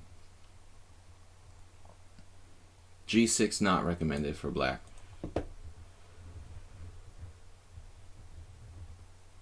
We should have some mating threats slowly here. Black has e5, but that doesn't solve his problems. The pawn just gets weaker on e5 and harder to protect. If e5, I just play rook f5 and he loses the e-pawn. Well, I think you meant last move. Actually, I don't know when he meant e5. Oh, with the king on g6, but I had h5 check, and it's just not going to help. Every time you move the pawn, it gets weaker. Any pawns in this kind of ending. Try to keep the pawns back for the most part, where they're easier to protect. If black plays e5, it doesn't really help. I mean, I realized the idea he could have played it last move, but I was going to drive his king away anyway with h5 check, so it wouldn't have helped. But this is a weird game. I mean, I think it was just dead equal, and Franco played like kind of recklessly. Now there's the question of how to make progress here. h5, perhaps f3. Slowly improving my position first. Just to guard my king from lateral checks before I go about any business. It's also important to keep the pawns kind of like together. You know, this is very vital in an ending like this. You want to keep your pawns united. They have a lot more strength. So f3 is not absolutely essential, but I think it's a good prophylactic move. He could play king g6. Then I'll probably play h5 check.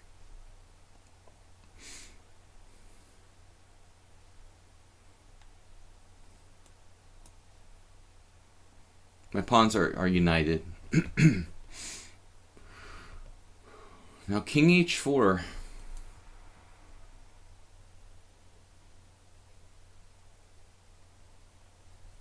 King h4 looks pretty tough to meet. He can play g5 check, takes. That's actually really annoying. Wow, he has that.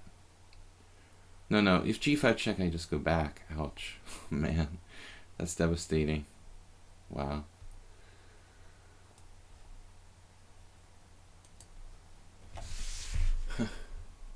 g5 check. Just don't take, because then it's probably a draw.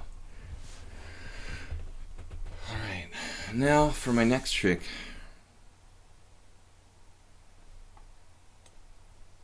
This is the trick we were trying to get earlier.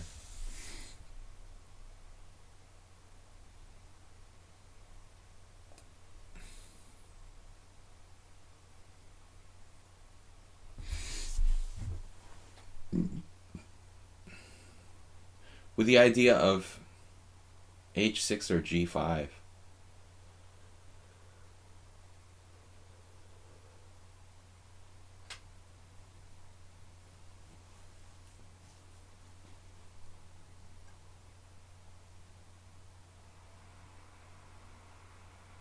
He finds rook e8 with no time left.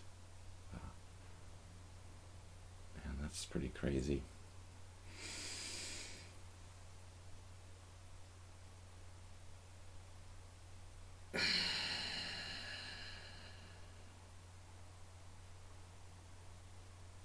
Rook h6 check is interesting. King takes, g5 check, king h7. Rook takes e8.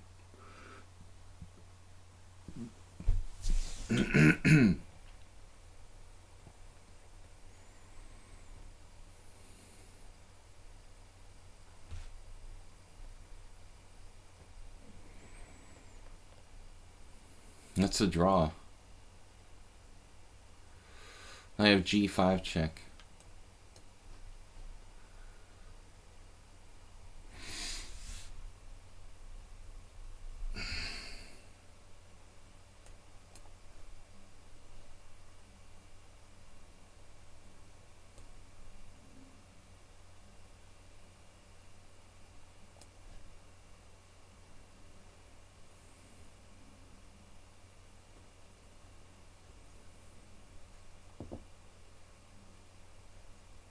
His defense is admirable.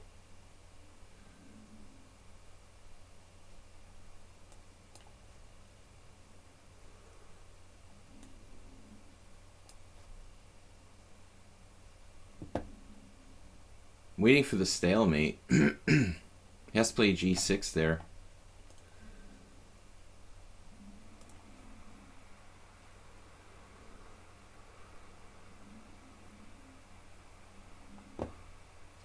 It gave me a double question mark. This is the thing about the lichess analysis that's so crazy. Like, why would I get a double question mark at the end for a winning move? Lost forced checkmate. Does it matter? Lost forced checkmate. g6, king h6, king g4. Okay. So we're probably always winning this ending, but it was pretty sketchy there. Unnecessary loss for black in equal position. Frank Homa said, I didn't play good with bishops on board. You played carelessly, although played the opening very enterprisingly and saved yourself with 97. I thought I was better, but I wasn't. Eidos Perpetuo. So 15 plus 2. I don't know. The games are kind of dragging and kind of long. I might maybe from now on we'll just do like Mondays will be just 8 plus 3, you know, like no blitz. We'll do the inverse of Fast Friday on Mondays. So rather than do like 15 plus 2, I'll just require everybody to play 8 plus 3, you know, like a longer blitz game. Because the 15 plus 2, these games are pretty long. It feels a little bit too slow. Well, we tried something new, and it's just feels like it's a little bit too slow.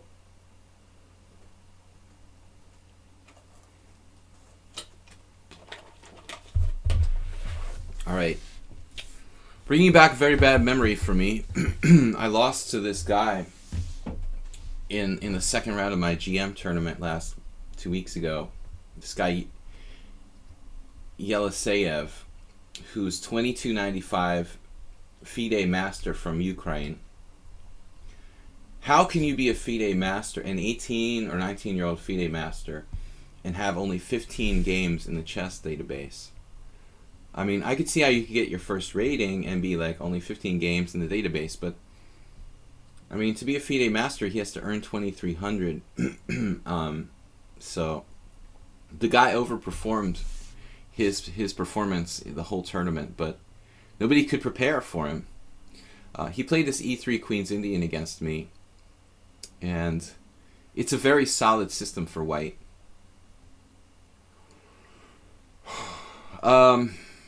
I could play c5 here too, though. We can play it like a Kali system. I haven't played b6 yet, you know, so that's kind of one way I can try to be a little more aggressive here. Rather than committing to a Queen's Indian. It's a reverse Kali system. This anti-Slav setup, I'm basically playing with white a lot. It's just that here I have a tempo less. This is a main line against the Kali system, though. Bishop b5 is really strange. That's his better bishop, you know, his good bishop. Another word for a good bishop, better bishop. So that seems like a strange move to me. No, I think the problem was, you know, with a Cyrillic name, I mean, what do you call it? You know, Ukrainian, any country that has Cyrillic alphabet. If it's a longer name, you know, like Yeliseyev,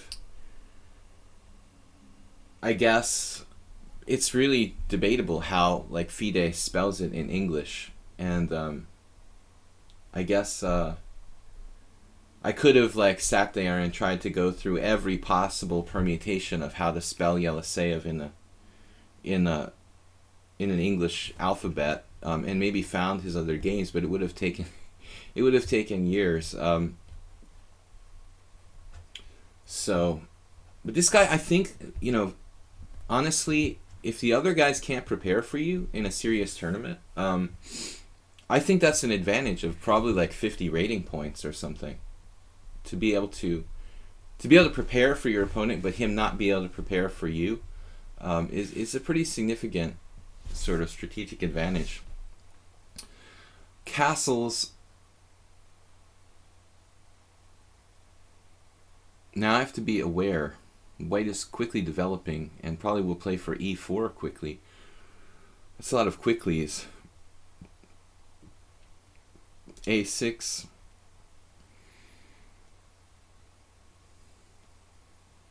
We don't want white to overrun us with e4 at some point. That's really the key.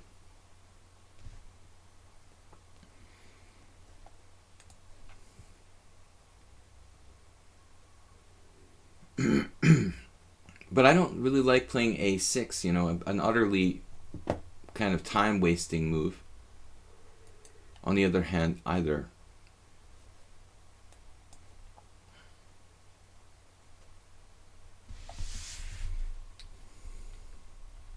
You know, there's a lot of problems with preparing as a professional chess player for preparing for some opponents. In particular, like Indian players who have oftentimes like 3 names.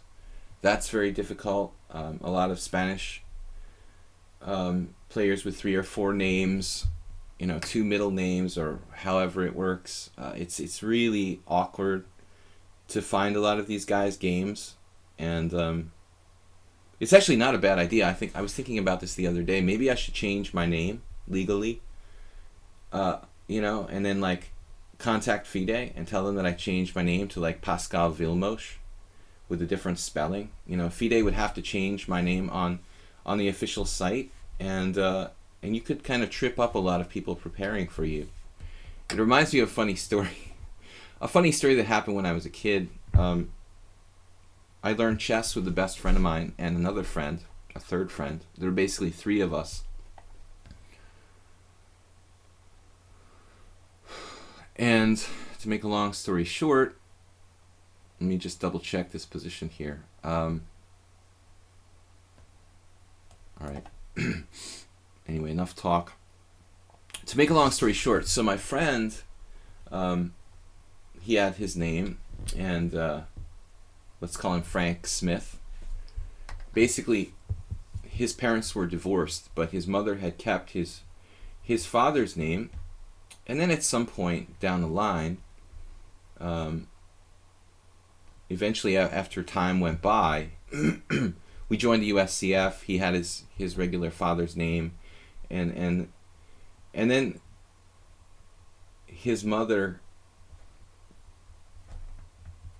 I don't think she ever legally changed her name, but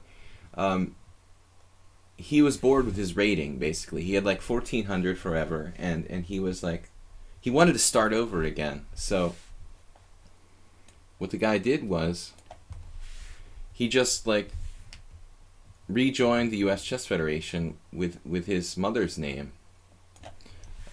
Maybe I should play Queen B7 there. Why is Eidos Perpetua playing so fast? Just dropped a piece.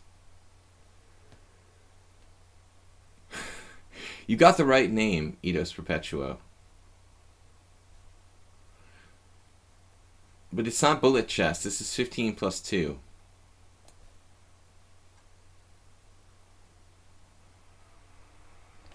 So he changed his name and he rejoined the USCF with his mother's name. And got a new rating. You know, he got to like start over again. It was really bizarre. But anyway. I can look them up by a FIDE ID number, Bronx Defense, but FIDE doesn't post games, you know. I mean, FIDE just keeps records of the player. But when the organizer sends these games into a database or whatever,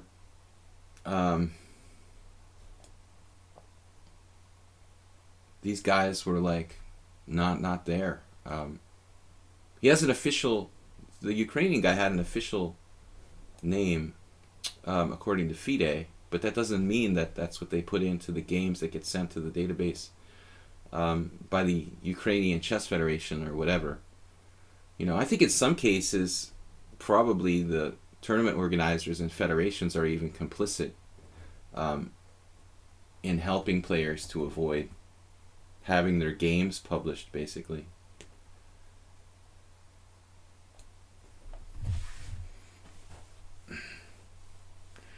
Two family names in Spanish. Yeah, definitely. The mother's and father's name.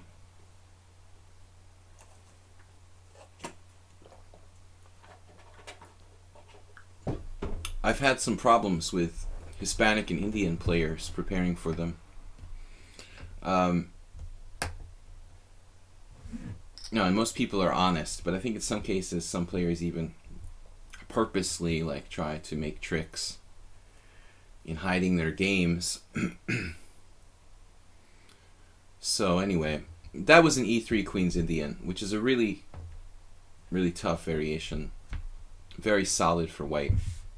But Eidos Perpetua, why did you play so quickly in this game?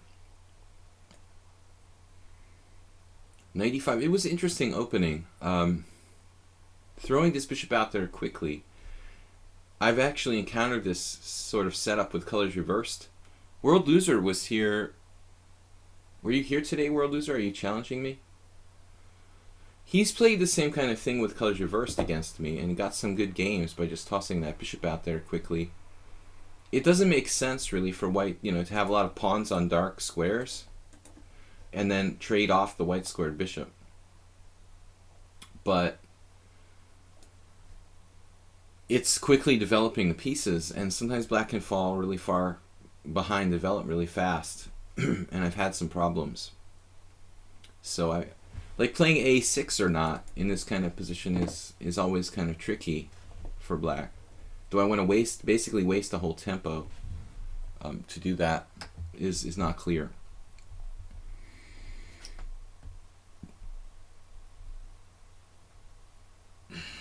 I think Eidos Perpetua is playing too much bullet chess.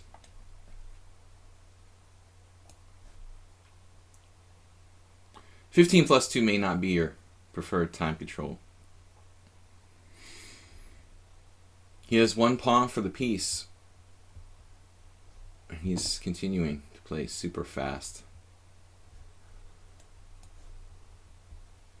Notice the white square weaknesses. He started to put some pawns on white squares, but it's down a piece now. It's a little too late. Alright guys, we're going to stream for another hour, so we have time for at least 3 more games. Lochich challenging me to... He's challenging me to what? Crazy House? We don't play Crazy House. I'm Lochich. But, I haven't played Crazy House since I was coaching a high school chess team. What makes India more complicated is that different cultures have different naming rules. Well, there's no way a FIDE Master has just 15 games that are published. This guy's games were somewhere. But it was very frustrating. Like the first round I played in the tournament, I didn't have time to prepare. The pairings weren't announced until 5 minutes before the round started. Then the second round, I get this Ukrainian guy with 15 games where nobody could prepare for him. So I struggled with that. You know, it's really vital in a closed tournament that you be able to have a little bit of information about your opponents. And the thing is that the guy can look at like 1,000 games I've played. You know, not to mention my chess streams here on lichess, but I can only look at 15 of his. It's like a massive advantage. So that's that story. Edis Perpetua, though, leaving book with bishop b5 in the opening. c3, knight c6. Okay, I mean, what's supposed to happen there in this opening? Basically, bishop b5 is very strange. I mean, if you look at this, you're supposed to play bishop d3. You know, we're probably not going to see any bishop b5s. No games.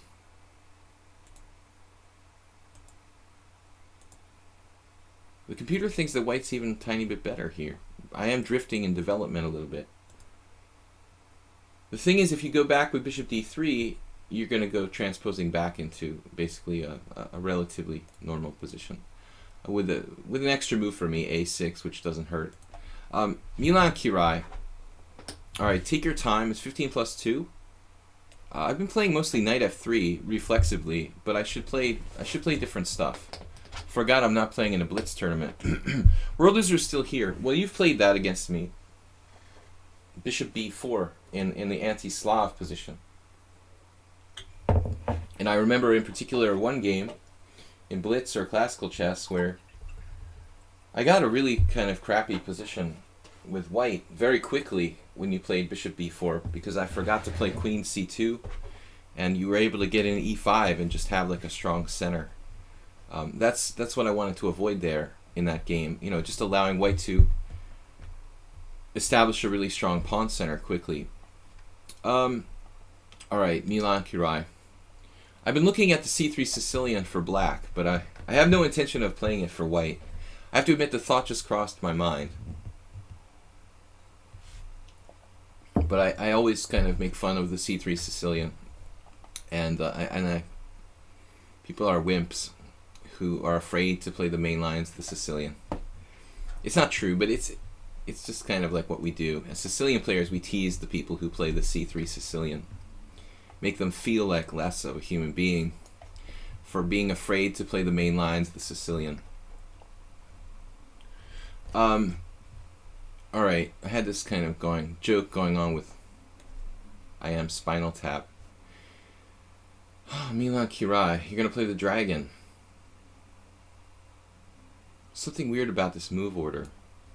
Right. Well, here I can play c4 if I wanted to play the Marazzi, but I passed on my chance to do that.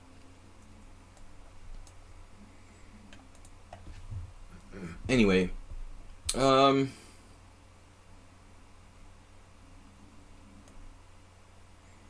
I've had reasonable success playing the classical variation here on the stream, so we'll play that today. I don't think that it's really dangerous for black, but people tend to not know how to play as well as like the main lines of the Yugoslav attack. 15 years ago, I was playing sharper lines with white, but I haven't looked at it in a while, so I'm a little reticent to play the white side of the Yugoslav attack. I don't know the theory like 50 moves deep. Okay, sharpest move is bishop g5 here. I once lost to Danny Wrench with king h1, I think. Like the only time I ever played the classical dragon. I'm saying I lost to Danny Wrench. Maybe I was black against him. That's the problem sometimes when you get old and you can't remember your own games, like what color you were. I might have been black against Wrench, and he played king h1 in a dragon. I must have been black. I don't think I played the classical with white. Not in a tournament game. I could have, though. I could have done something weird, like I could have done that and played the white side of a classical dragon. Possible I did. I don't remember now. I think I was black. H6.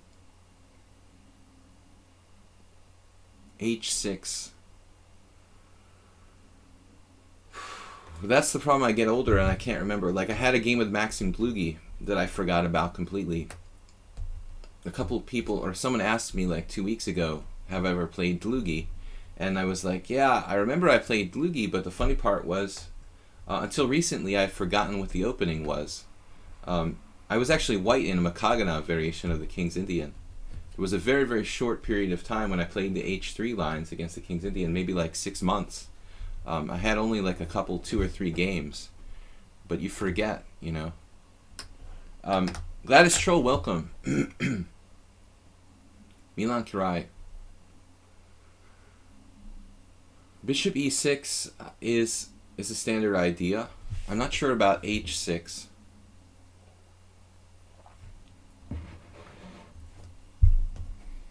I'm not sure about h6 if that's good or not. You know, if white benefits from the inclusion of h6 or not.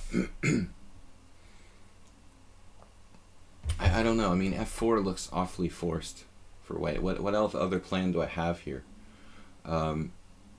There's the problem with b5, but then I have f5. b5, f5. It's not that clear. It's just that, okay, he doesn't have d5 because I'm taking on f6 and taking on d5, right? Or does that not work too? There are some crazy lines there. I'm not sure. King h1. Do we have enough control of d5 here? It looks a little slow for me. When I'm black, I don't really like playing h6 though. Kind of weakens the king side.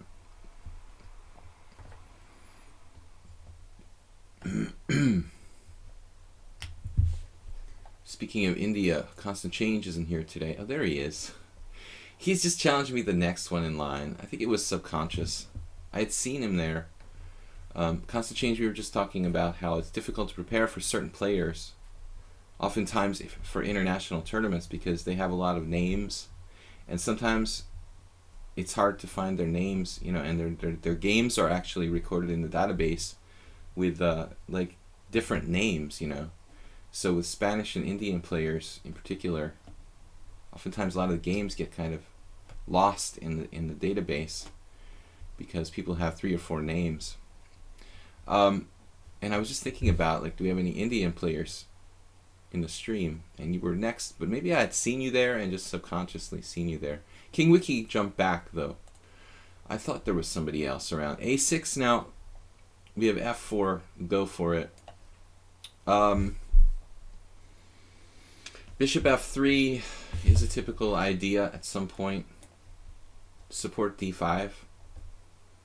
a6 looks a tiny bit slow. You could also try to play without pawn weaknesses, you know. I mean, I wonder if it's better to just play bishop e6 straight away.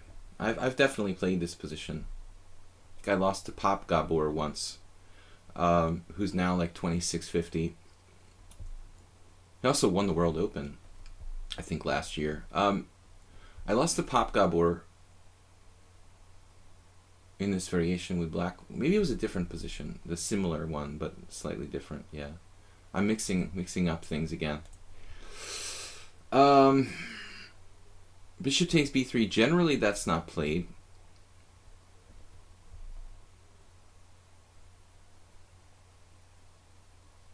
But it's probably not that bad.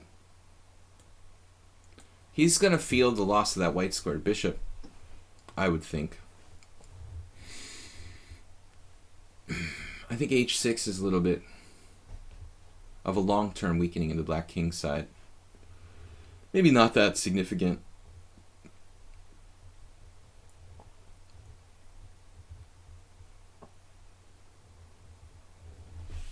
What happened to your challenge? Online wiki, it's called your internet connection.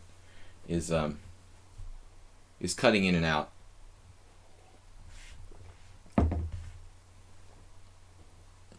But unlike the old days, lichess now... Yeah, that is actually kind of weird. It seems like... Well, the old days, your challenge would go down to the bottom of the list. That's what I'm trying to say. So it's really handy that they've improved that feature. You know, it used to be that like people would lose their place in the challenge list, and now it remembers that and puts you back on top. Or not. He's gone again. Well, he's offline, so... He has an unstable, probably, Wi-Fi connection. I prefer the landline. E6. Now F5 is possible. He's got a lot of white square weaknesses. If F5. F5 would also allow me to play for like bishop G3.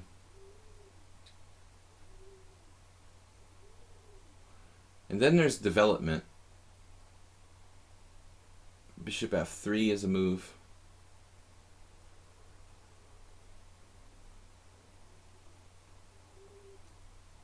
Queen D2 looks really lame. I feel like we should just play directly with F5 here. Gives us bishop G3 coming back to hit D6. We're going to try to weaken his king side on the white squares.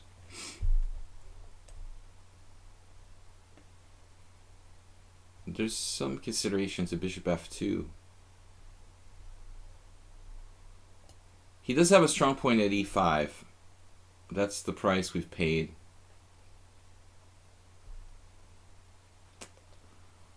Oh no. Why not knight E5, Milan Kira? I mean, that seems better. I think I just gave him 15 seconds now. Okay, E5. It's not that bad, I guess.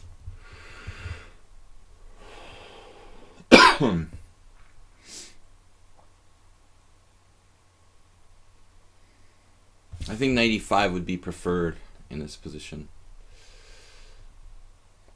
I could even play H4, but it's going to be hard to organize an attack along the H file given my current state of development. He's got knight D4. This is his idea, I guess, to kind of block things up with knight to D4. So I have to be prepared to get him out of there in the event of that. Bishop C4 kind of makes sense. But maybe this isn't enough. I'm a little bit worried. It's just going to be hard for me to make progress here. He's got some counterplay. The king side's blocked off. I've got to watch my E4 pawn.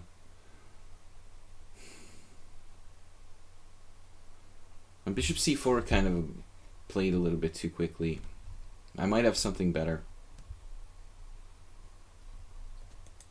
I don't like the way that black's played. It's kind of ugly, and I would never play like that myself. But still, even with that, it doesn't look like it's going to be easy for me to do anything here. Even with that weird weakened king side.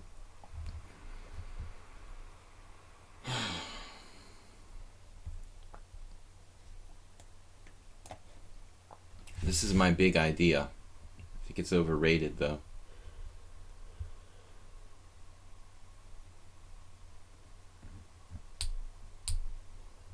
Yeah, that move is a mistake. I don't think you should do that. If black is patient here, I was afraid of queen c7, queen d7. Something just holding c6 and waiting. You know, and threatening maybe b4. I guess white's still a little bit better, but I mean, it seems like you should wait instead of doing this exchange right away. Now white is got threats of f6. There's a very strong outpost. You're going to have to play some horrifying move on the king side. Like f6. You just shouldn't take on d5 right away.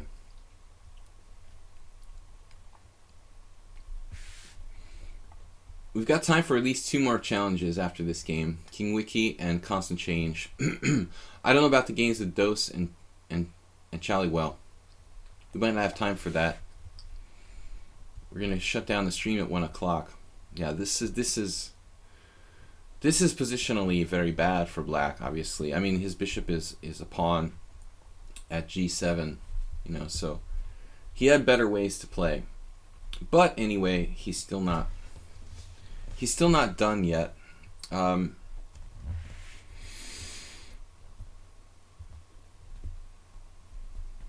It's a classic Sicilian, though, with the square at d5. Now, you know, at the moment, he's probably starting to think about getting rid of this guy. So we do this classical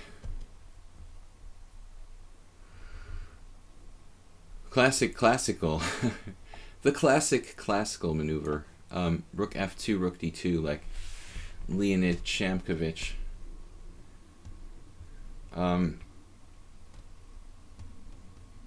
He can't protect d6, although I guess that's the least of his worries at this point, is losing a pawn.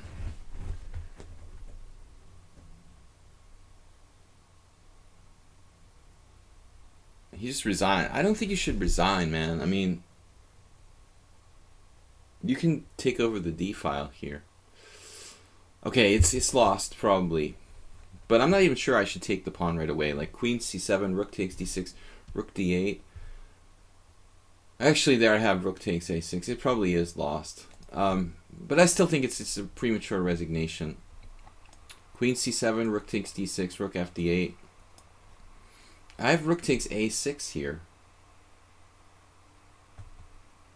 Then I get back rank mated. That's always good. So, for example, you know, it's not so easy. I mean, I don't think, you know, and plus my extra pawn is doubled. So it's nice of you to resign. And I often criticize people for like not resigning, but in this case, I think you resigned too early. You know, I know that it's like maybe respectful and it's a stream so other people can play. But if this was a tournament game, you're not in a position where you should resign yet. You know, you should definitely play on here. I mean, you see the advantage for white, it's 1.6 if I play perfectly. And about 1.5 is I think the true cutoff for a theoretically winning position. So you're right on the edge of loss. But this is a typical situation where I think one should not resign. Only against like Gadakamsky or above. King Wiki, if his internet is with us here.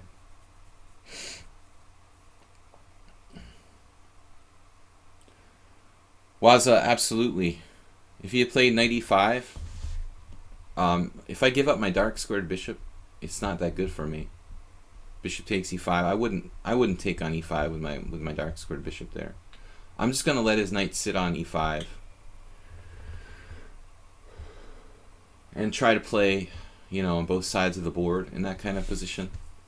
His knight e5 kind of gets in the way of the other pieces. You know, you can call it like a one square position where it just seems like all three black pieces, bishop on g7, knight on f6, knight on e5, they kind of all want to use the same square, and he's pretty congested. You know, even though he has one really good square, but that still doesn't give him quite an equal game, I think. So it would have been a better move, and I definitely wouldn't take on e5 with white. White would have very, very big weaknesses on the dark squares in that kind of position. Another Queen's Indian, actually the first Queen's Indian, because we had a game with e3. And now the Nimzo. You can also play bishop b7 here. Actually, why don't I do that? It's a little more solid than bishop b4. He could also play bishop g5 or a3 in that position.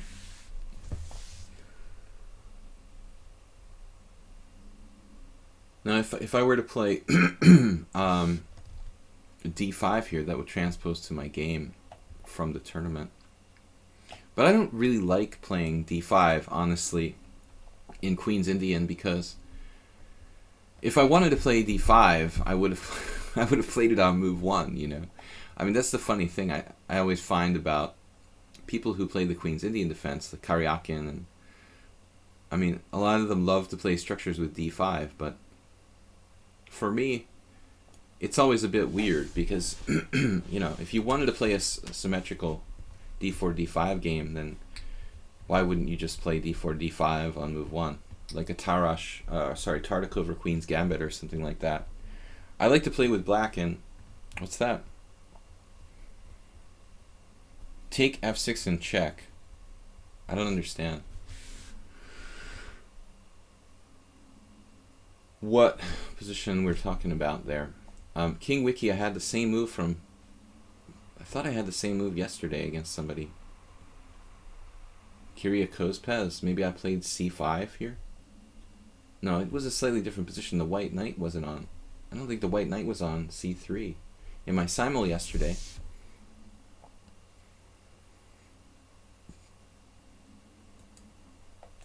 I did have a game like this in a Blitz tournament here recently. You can play Nimzovich style with like knight to e4. This is also good.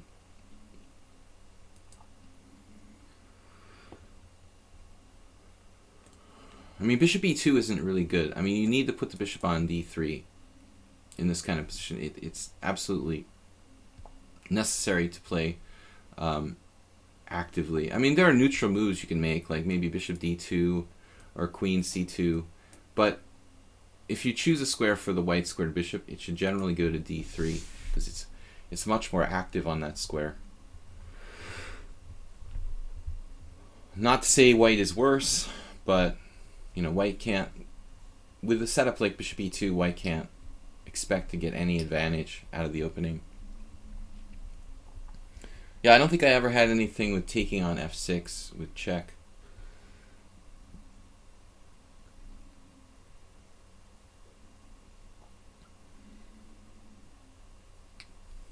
I think that maybe you're talking about that Sicilian last game where I had some kind of trick with knight f6 and queen d5 check.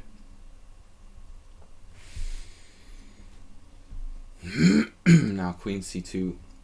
A kind of passive classical Nimzo. Solid, but not very inspiring for white. Yeah, I guess I should just develop. You could also play knight to e4 there.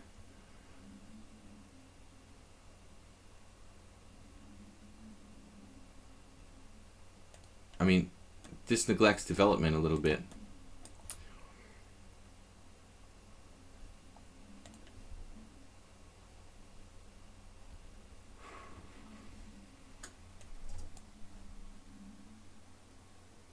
I like everything about white's position, but I don't like the bishop on e2. You know, the only problem.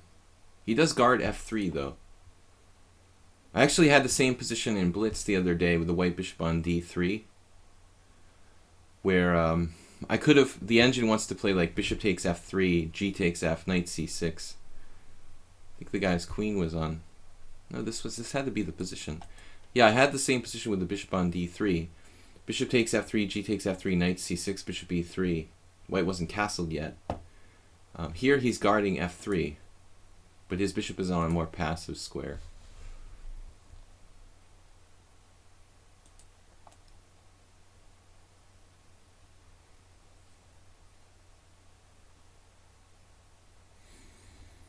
We do have to develop our queen side.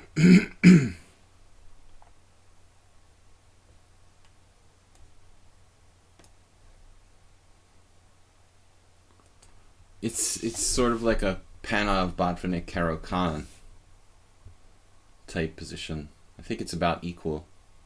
White's slight passive bishop e2 probably allows black to equalize, but still white's position is pretty solid.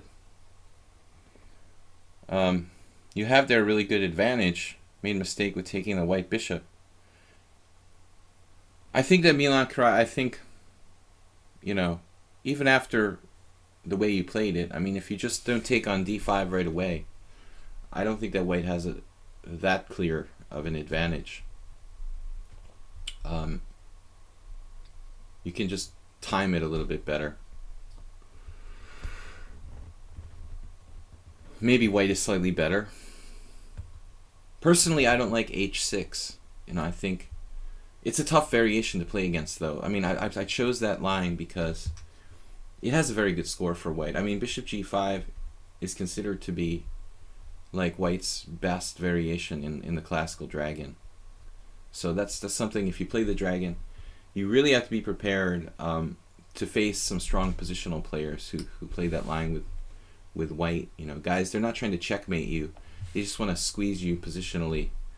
I'm trying to think of somebody. I mean, like,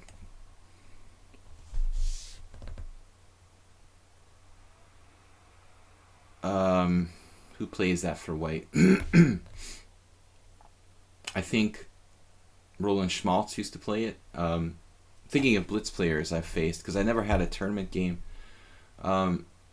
Like Mohamed Al-Madiaki, I remember playing some blitz games where he played the line with bishop g5 against me. This grandmaster from the UAE. He's married to Zhu Chen, I think. He's a good positional player.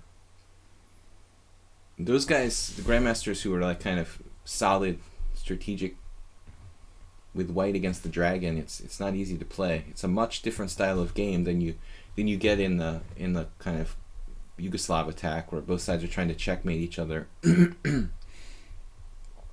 Rimpo said, I want to play a game with you. I will send requests. It might be too late for that, Rimpo, because I have to end the stream in 35 minutes and we've got too many challenges. I think there's only going to be 2 more games for today unless something happens really fast.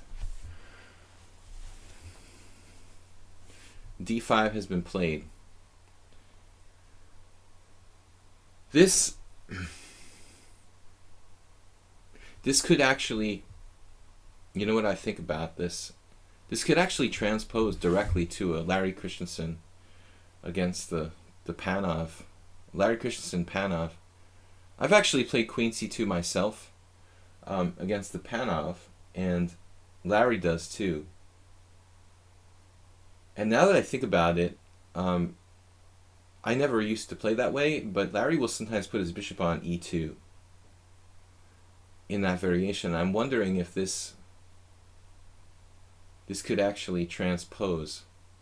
I mean, the point being with the bishop on e2 would be in different lines, though, where the bishop's not on b4.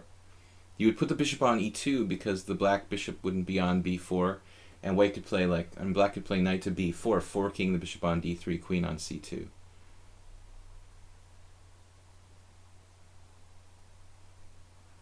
But I mean, it's not out of the realm of possibility that this is still theory. That's what I'm trying to say with this long spiel. It's possible this position is known in previous games, grandmaster play. I don't know.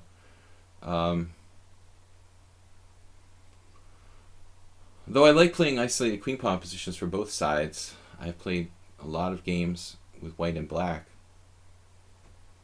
Mostly Caro-Kann, Panov. What book would you suggest for a relatively new player about strategy and endgames? Well, strategy and endgames are different subjects. So we're probably going to need more than one book. Bishop g5. That's a pretty nasty move. It takes away his ability to play knight g5, threatening mate in 1, though.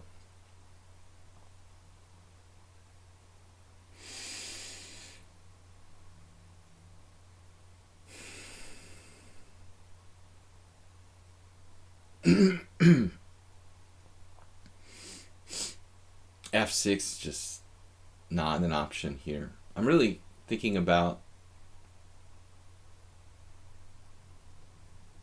maybe queen c7.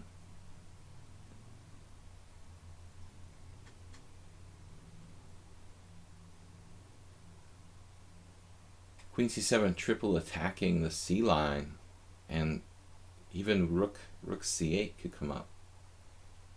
It's a really aggressive way of playing, but it makes some sense. Let's say I play queen c7, white plays rook a c1. And then I played something along the lines of like rook c8, I want to say.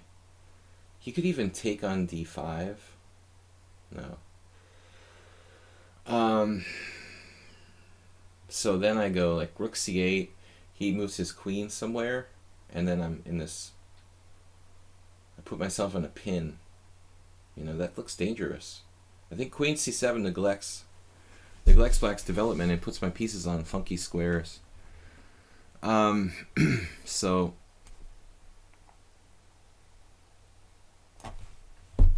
what would Karpov do? You know, it's kind of a no-brainer. I just wanted to make sure this is what I want to do here. But black's extremely solid in this position. Korchnoi Karpov kind of thing. So anyway, answering that question, I for strategy I always recommend world champion Max Uwe's book, The Middle Game, parts 1 and 2. And for endgames, endgames is a little tougher as far as what to recommend.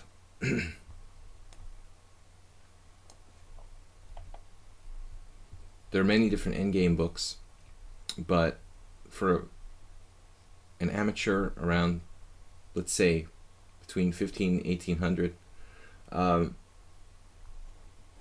are a lot of good endgame books. I really like Shereshevsky, Endgame Strategy. That would be my #1 recommendation. But it's not a book about like technical, you know, memorizing technical endgames. It's more of like a conceptual book. I know there's an endgame book by Silman. That's supposed to be okay.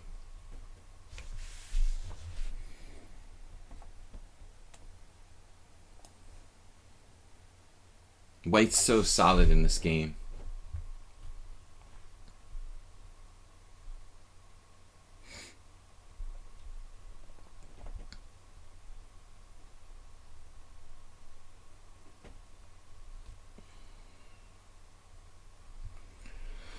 If he trades knights on d5, I mean, he just leaves himself with that isolated pawn. Lochik, I think you missed your window of opportunity. We don't have time for one more game, and we have 4 challengers. You really got to show up earlier.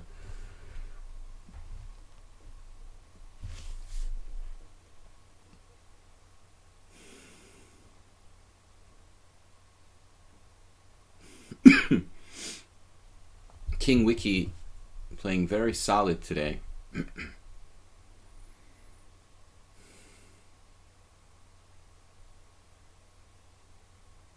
I'd like to play rook c8, but I don't have time. h6. I mean, I guess something like rook to d8. I could play rook to c8, but then on knight takes d5, I'd have to take back with the pawn, which is a disaster.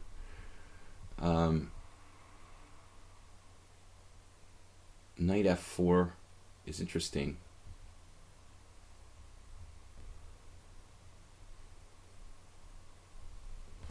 Knight f4 just abandons the blockade, but that could be a good move here.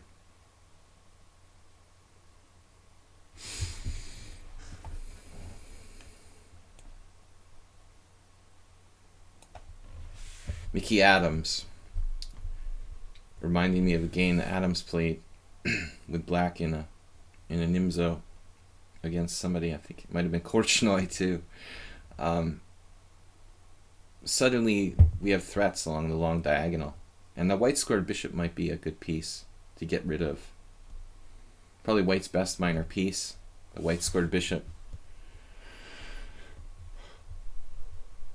Bim Chili asks, what's a good defense against e4 for a beginner? Well, I really think that you should play e4, e5 as a beginner. a lot of people like the Sicilian because it's very dynamic. But I really think I started with the Sicilian defense.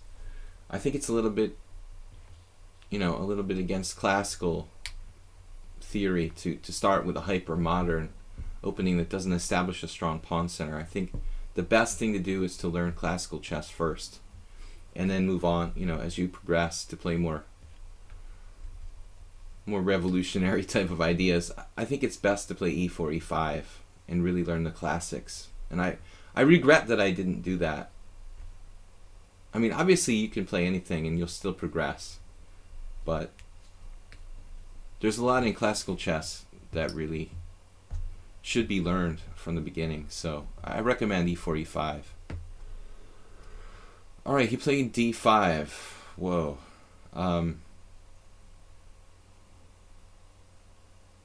This looks like some kind of a bluff.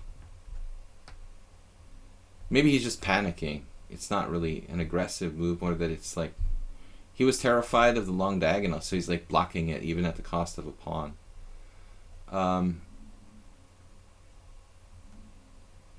Taking with the pawn would give him all sorts of counterplay. So we're going to take back with the knight, keeping our pawn structure the way it is. If I take with the pawn, then he suddenly has things like knight to d4, knight f5, harassing my queen, getting into d6. It would change the entire position really drastically to take with the pawn there. I just think you have one chance to learn the game of chess, and probably you should start with the classics first. I also think that the Sicilian defense, Yevgeny Sveshnikov argues that the Sicilian's the best move for black. It's sort of ridiculous. I mean, he's not being objective when he says that. I mean, there's no way. Put it on a computer engine. I mean, already, if you play e4, e5, white has, a tiny advantage. But if you play the Sicilian already, it's, jumping up to, 0.3. I mean, you're just not mobilizing your pieces as fast. It's just crazy that Sveshnikov makes this argument that Sicilian is black's best move. I mean, there's no way. The Sicilian is a risky opening, fundamentally. And the more hyper-modern the opening, the more risky it is inherently. And then there's super solid openings like the French defense and the Caro-Kann, but I think, they're inferior for a different reason, because they're slightly passive. And e4, e5 is, well, it's probably more popular than it ever was, but I mean, it's just fundamentally got to be the best move.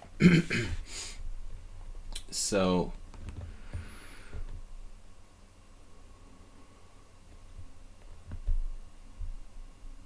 what now?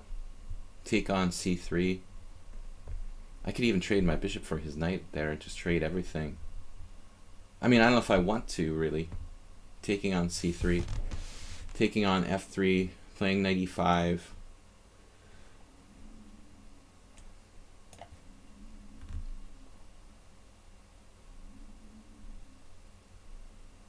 I'm a little concerned about this heavy piece ending being a draw. I mean, this is something you need to think about. Because you win a pawn doesn't mean you're automatically winning the game. So I think that maybe I should not necessarily play bishop takes f3, queen takes f3, knight e5, going into this ending where I'm up a clear pawn. I mean, it's certainly fine for black, but it's just hard for black to win that, so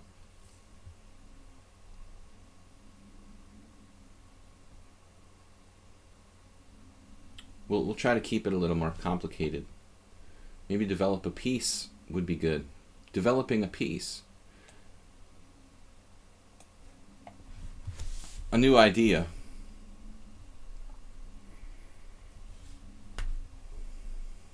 How about the modern against e4? Well, a pine super shape, that's going even more further to the extreme, I think the modern defense is something that's very good for beating beginners. If you're an advanced player, beginners have a difficult time playing against hyper-modern openings and tend to overextend themselves very easily.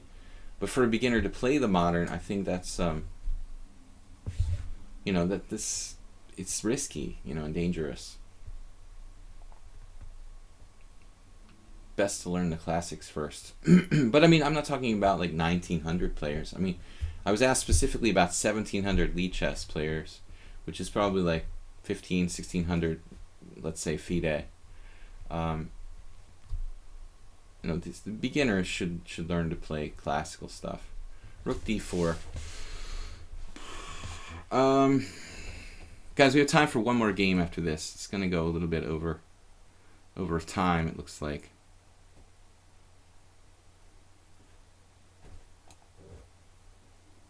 I was just talking about not trading everything, but this is an annoying move. Rook d4. He's not creating any weaknesses to attack.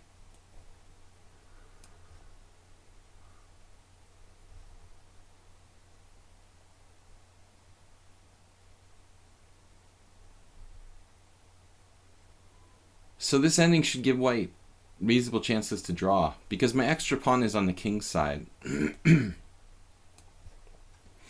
If I had a queenside majority, I think my advantage would be bigger.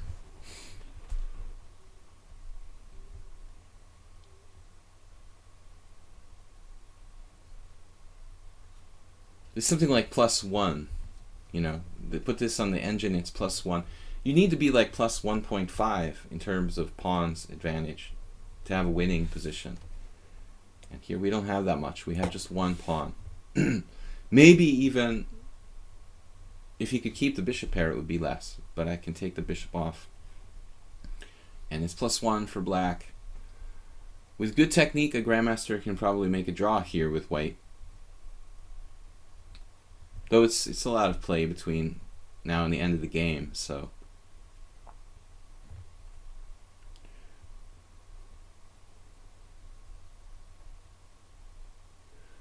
I was talking about this the other day, Music Dan. It's interesting to see what computers do, though, without their book. I remember years ago, it was fun to play the computers against each other, the computer engines, and instructive, and I would watch them, and they like to play like, I don't know, the favorite opening of the computer without book used to be the Petrov's Defense, and a Russian game, and they would like to play some weird stuff, like black would play early Queen e7 in the Petrov or something like that. It's fun. It's funny though to watch computer play without its opening book. Very instructive.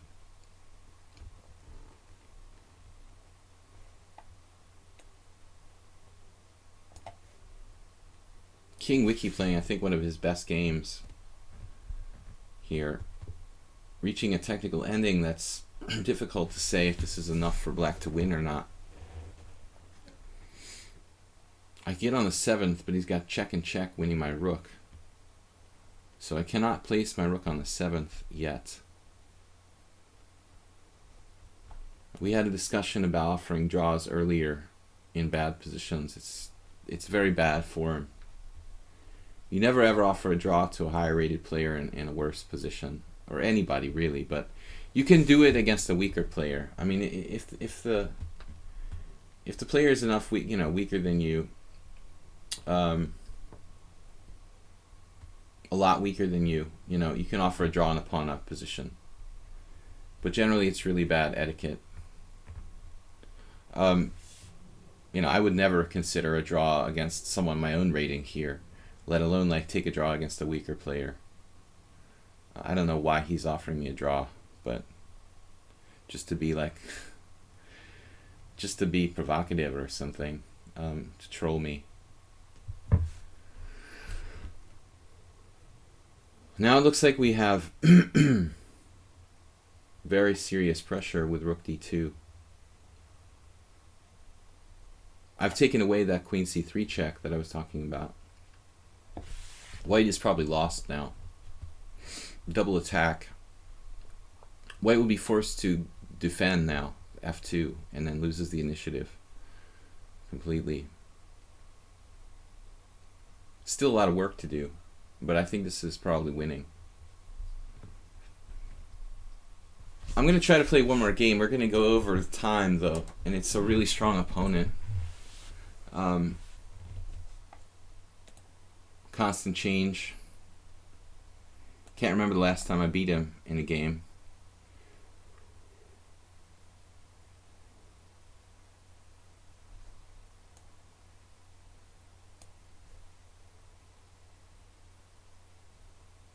I mean, I wouldn't offer a draw to a high-rated player unless I thought the position was equal.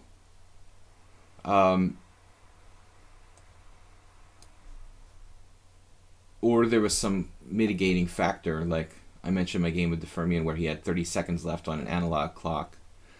That's a mitigating factor. Later he apologized for telling me to shut up.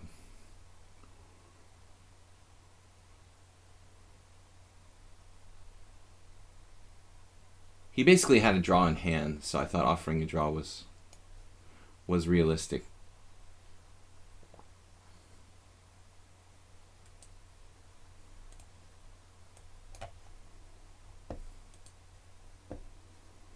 Now, if I didn't have an extra pawn on both flanks, this would be a draw.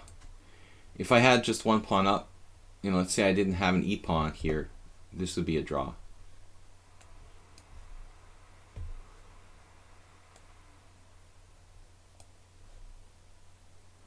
But I'm winning because of the double pawns up. There was an interesting ending in my simul yesterday, in fact.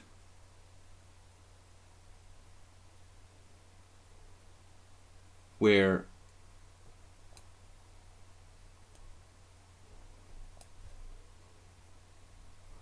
White had a pawn on the 7th. In a similar situation.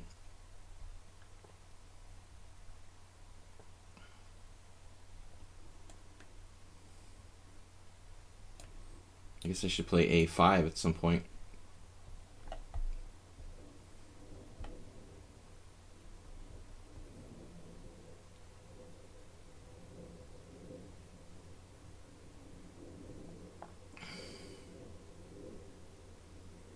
I really should transfer my king over to the other side, I guess. My rook isn't ideally placed in front of the pawn.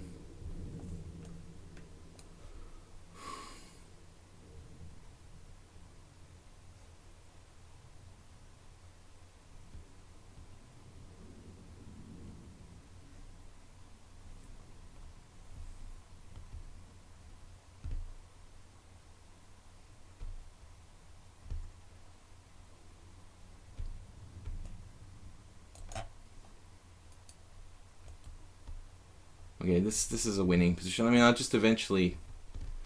My king is going to eventually go over to the queen side. So constant change. I don't really have time. I'm just going to play fast here.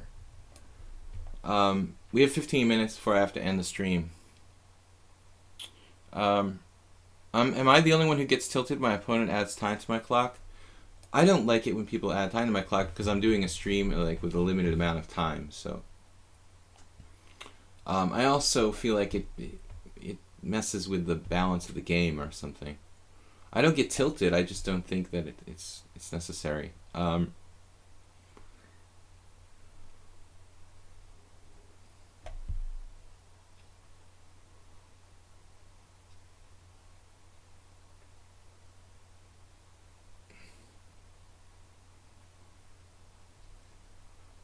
used to play engines against each other years ago. In the Dark Ages, around the turn of the century, but I've lost my interest in that now. I'm not really that into it. I don't even really have a very strong chess engine. I think I have a couple older engines somewhere.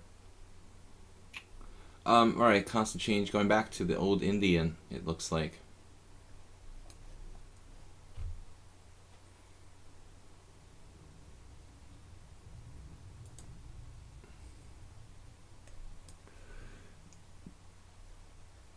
I still think this is a strange choice for him. Now he transposes to King's Indian, which is good because I know a lot better, the theory of the King's Indian, having played it myself with black for many years. In particular, this variation I know because I've played with black for years, knight bd7 in the classical King's Indian. Taking on d4, kind of unusual. It's playable though.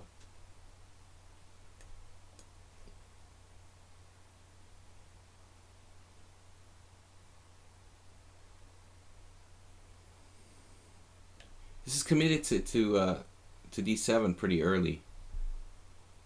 I've actually faced c6 and played it myself with black quite a bit, and rook e8 and also knight c6.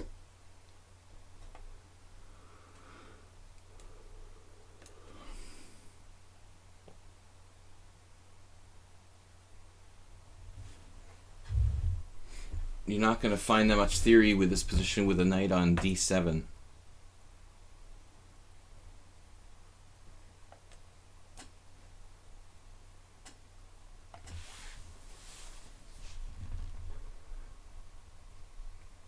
I had a game with Alex Yermolinsky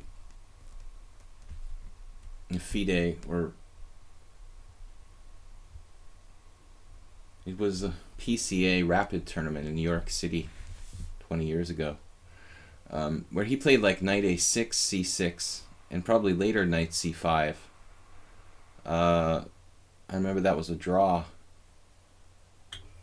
Constant Change is kind of making this up, but he's a very, very strong player.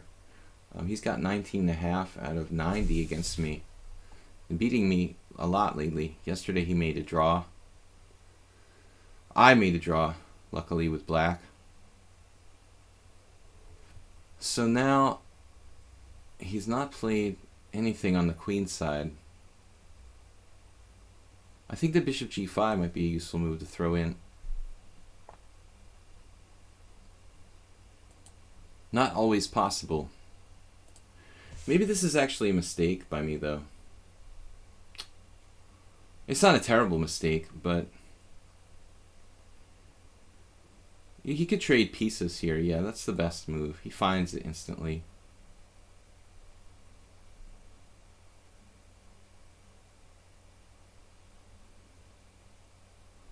I'm just going to play this game pretty quickly because I just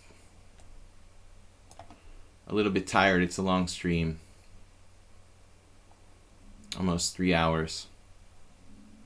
Over 3 hours by the end of this game. Well, I went to all the trouble of playing that game online wiki. I'm not going to agree to a draw at the last minute. Pawn up, but white seems better here. Which rook? Maybe we go with the A rook.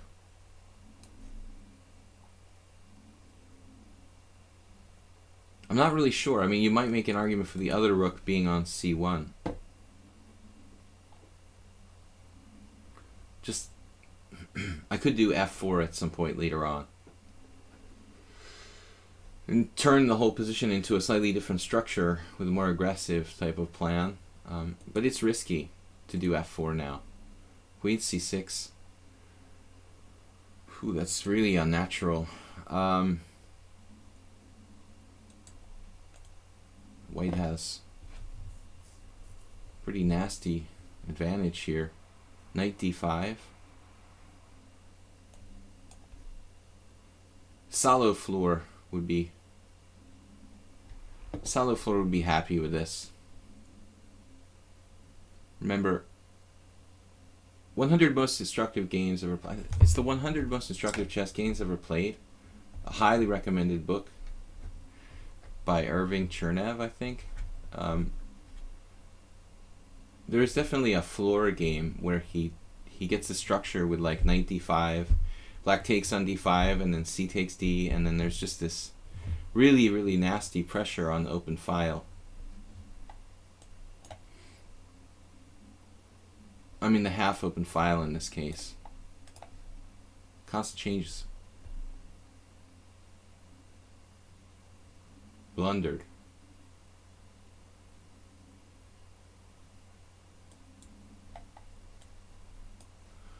I think he heard that I was in a hurry to finish the last game, so he played a little bit too fast. He has has this move, though, which I missed. I thought I was trapping his queen.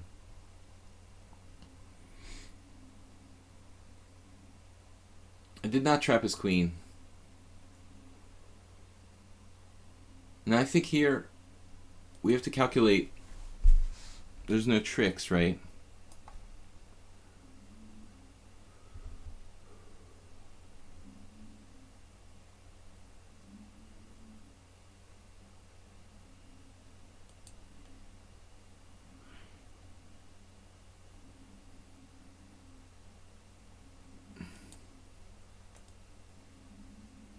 Still, black has a little bit of counterplay.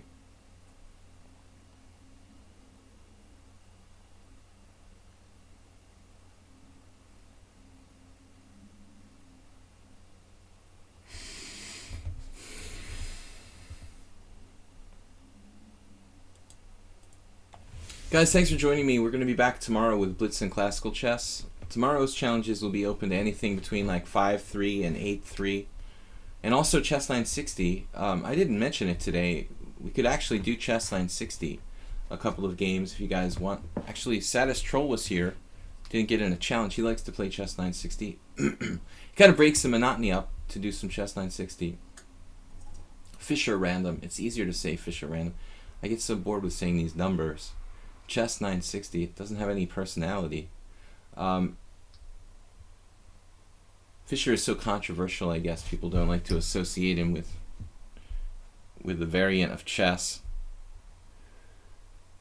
Music Dance says, these days I work on improving the lichess engine for variants. It's cool to see it point out variations in Crazy House. Yeah, that's...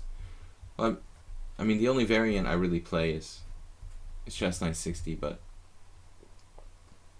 I don't know what Constantine is thinking about here. He doesn't have Queen C2 because of Rook D2. He could play Queen C8, trade queens.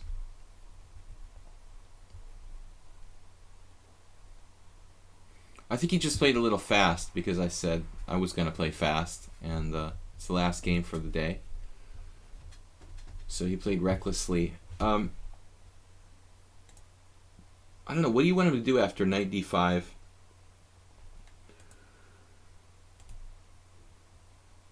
If queen a4, then b3. White's just positionally much better. I thought he should still try queen a4 there, at least gaining a tempo and keeping the queens on the board.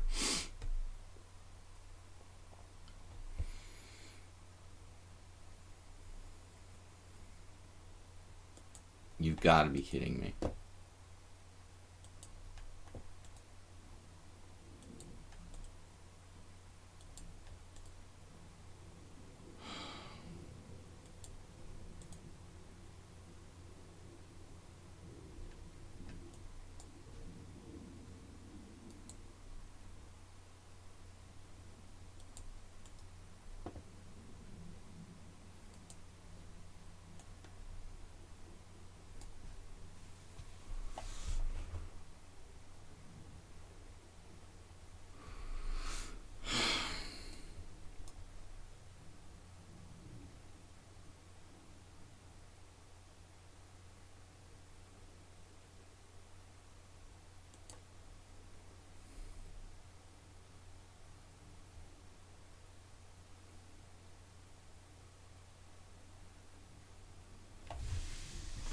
Wouldn't be surprised if he had a winning sacrifice or something.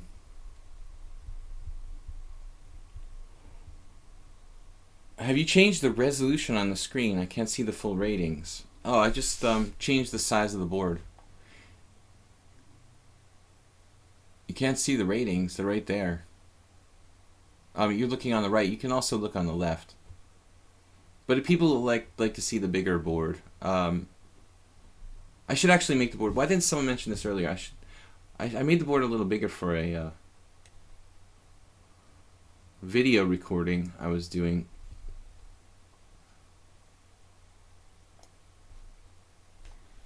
Maybe we should make it a little bit smaller for tomorrow.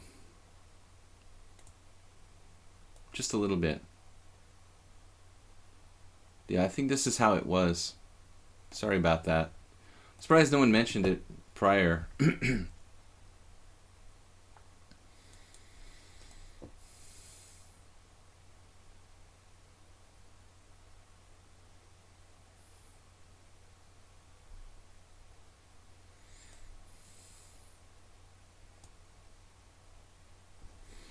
How many pawns is he going to get here?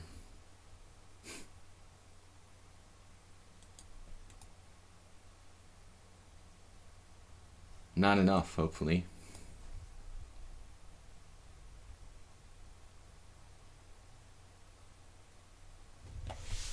That looks better now. Yeah, somebody should have mentioned it earlier. The video was a little bit overlapping the side of the board too. All right, oh, man.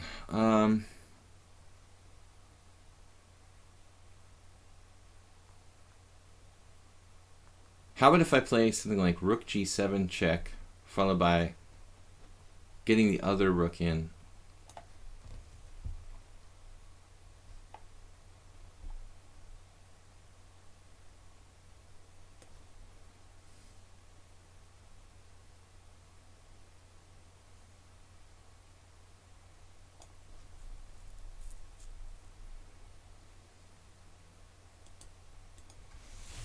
Rather than collecting pawns, we just play for mate.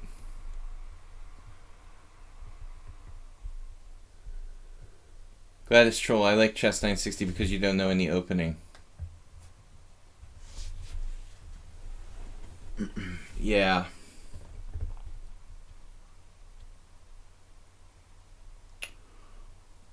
Alright, Constant Change, thanks for playing a quick game with us so we could finish right on time. It's 1 o'clock.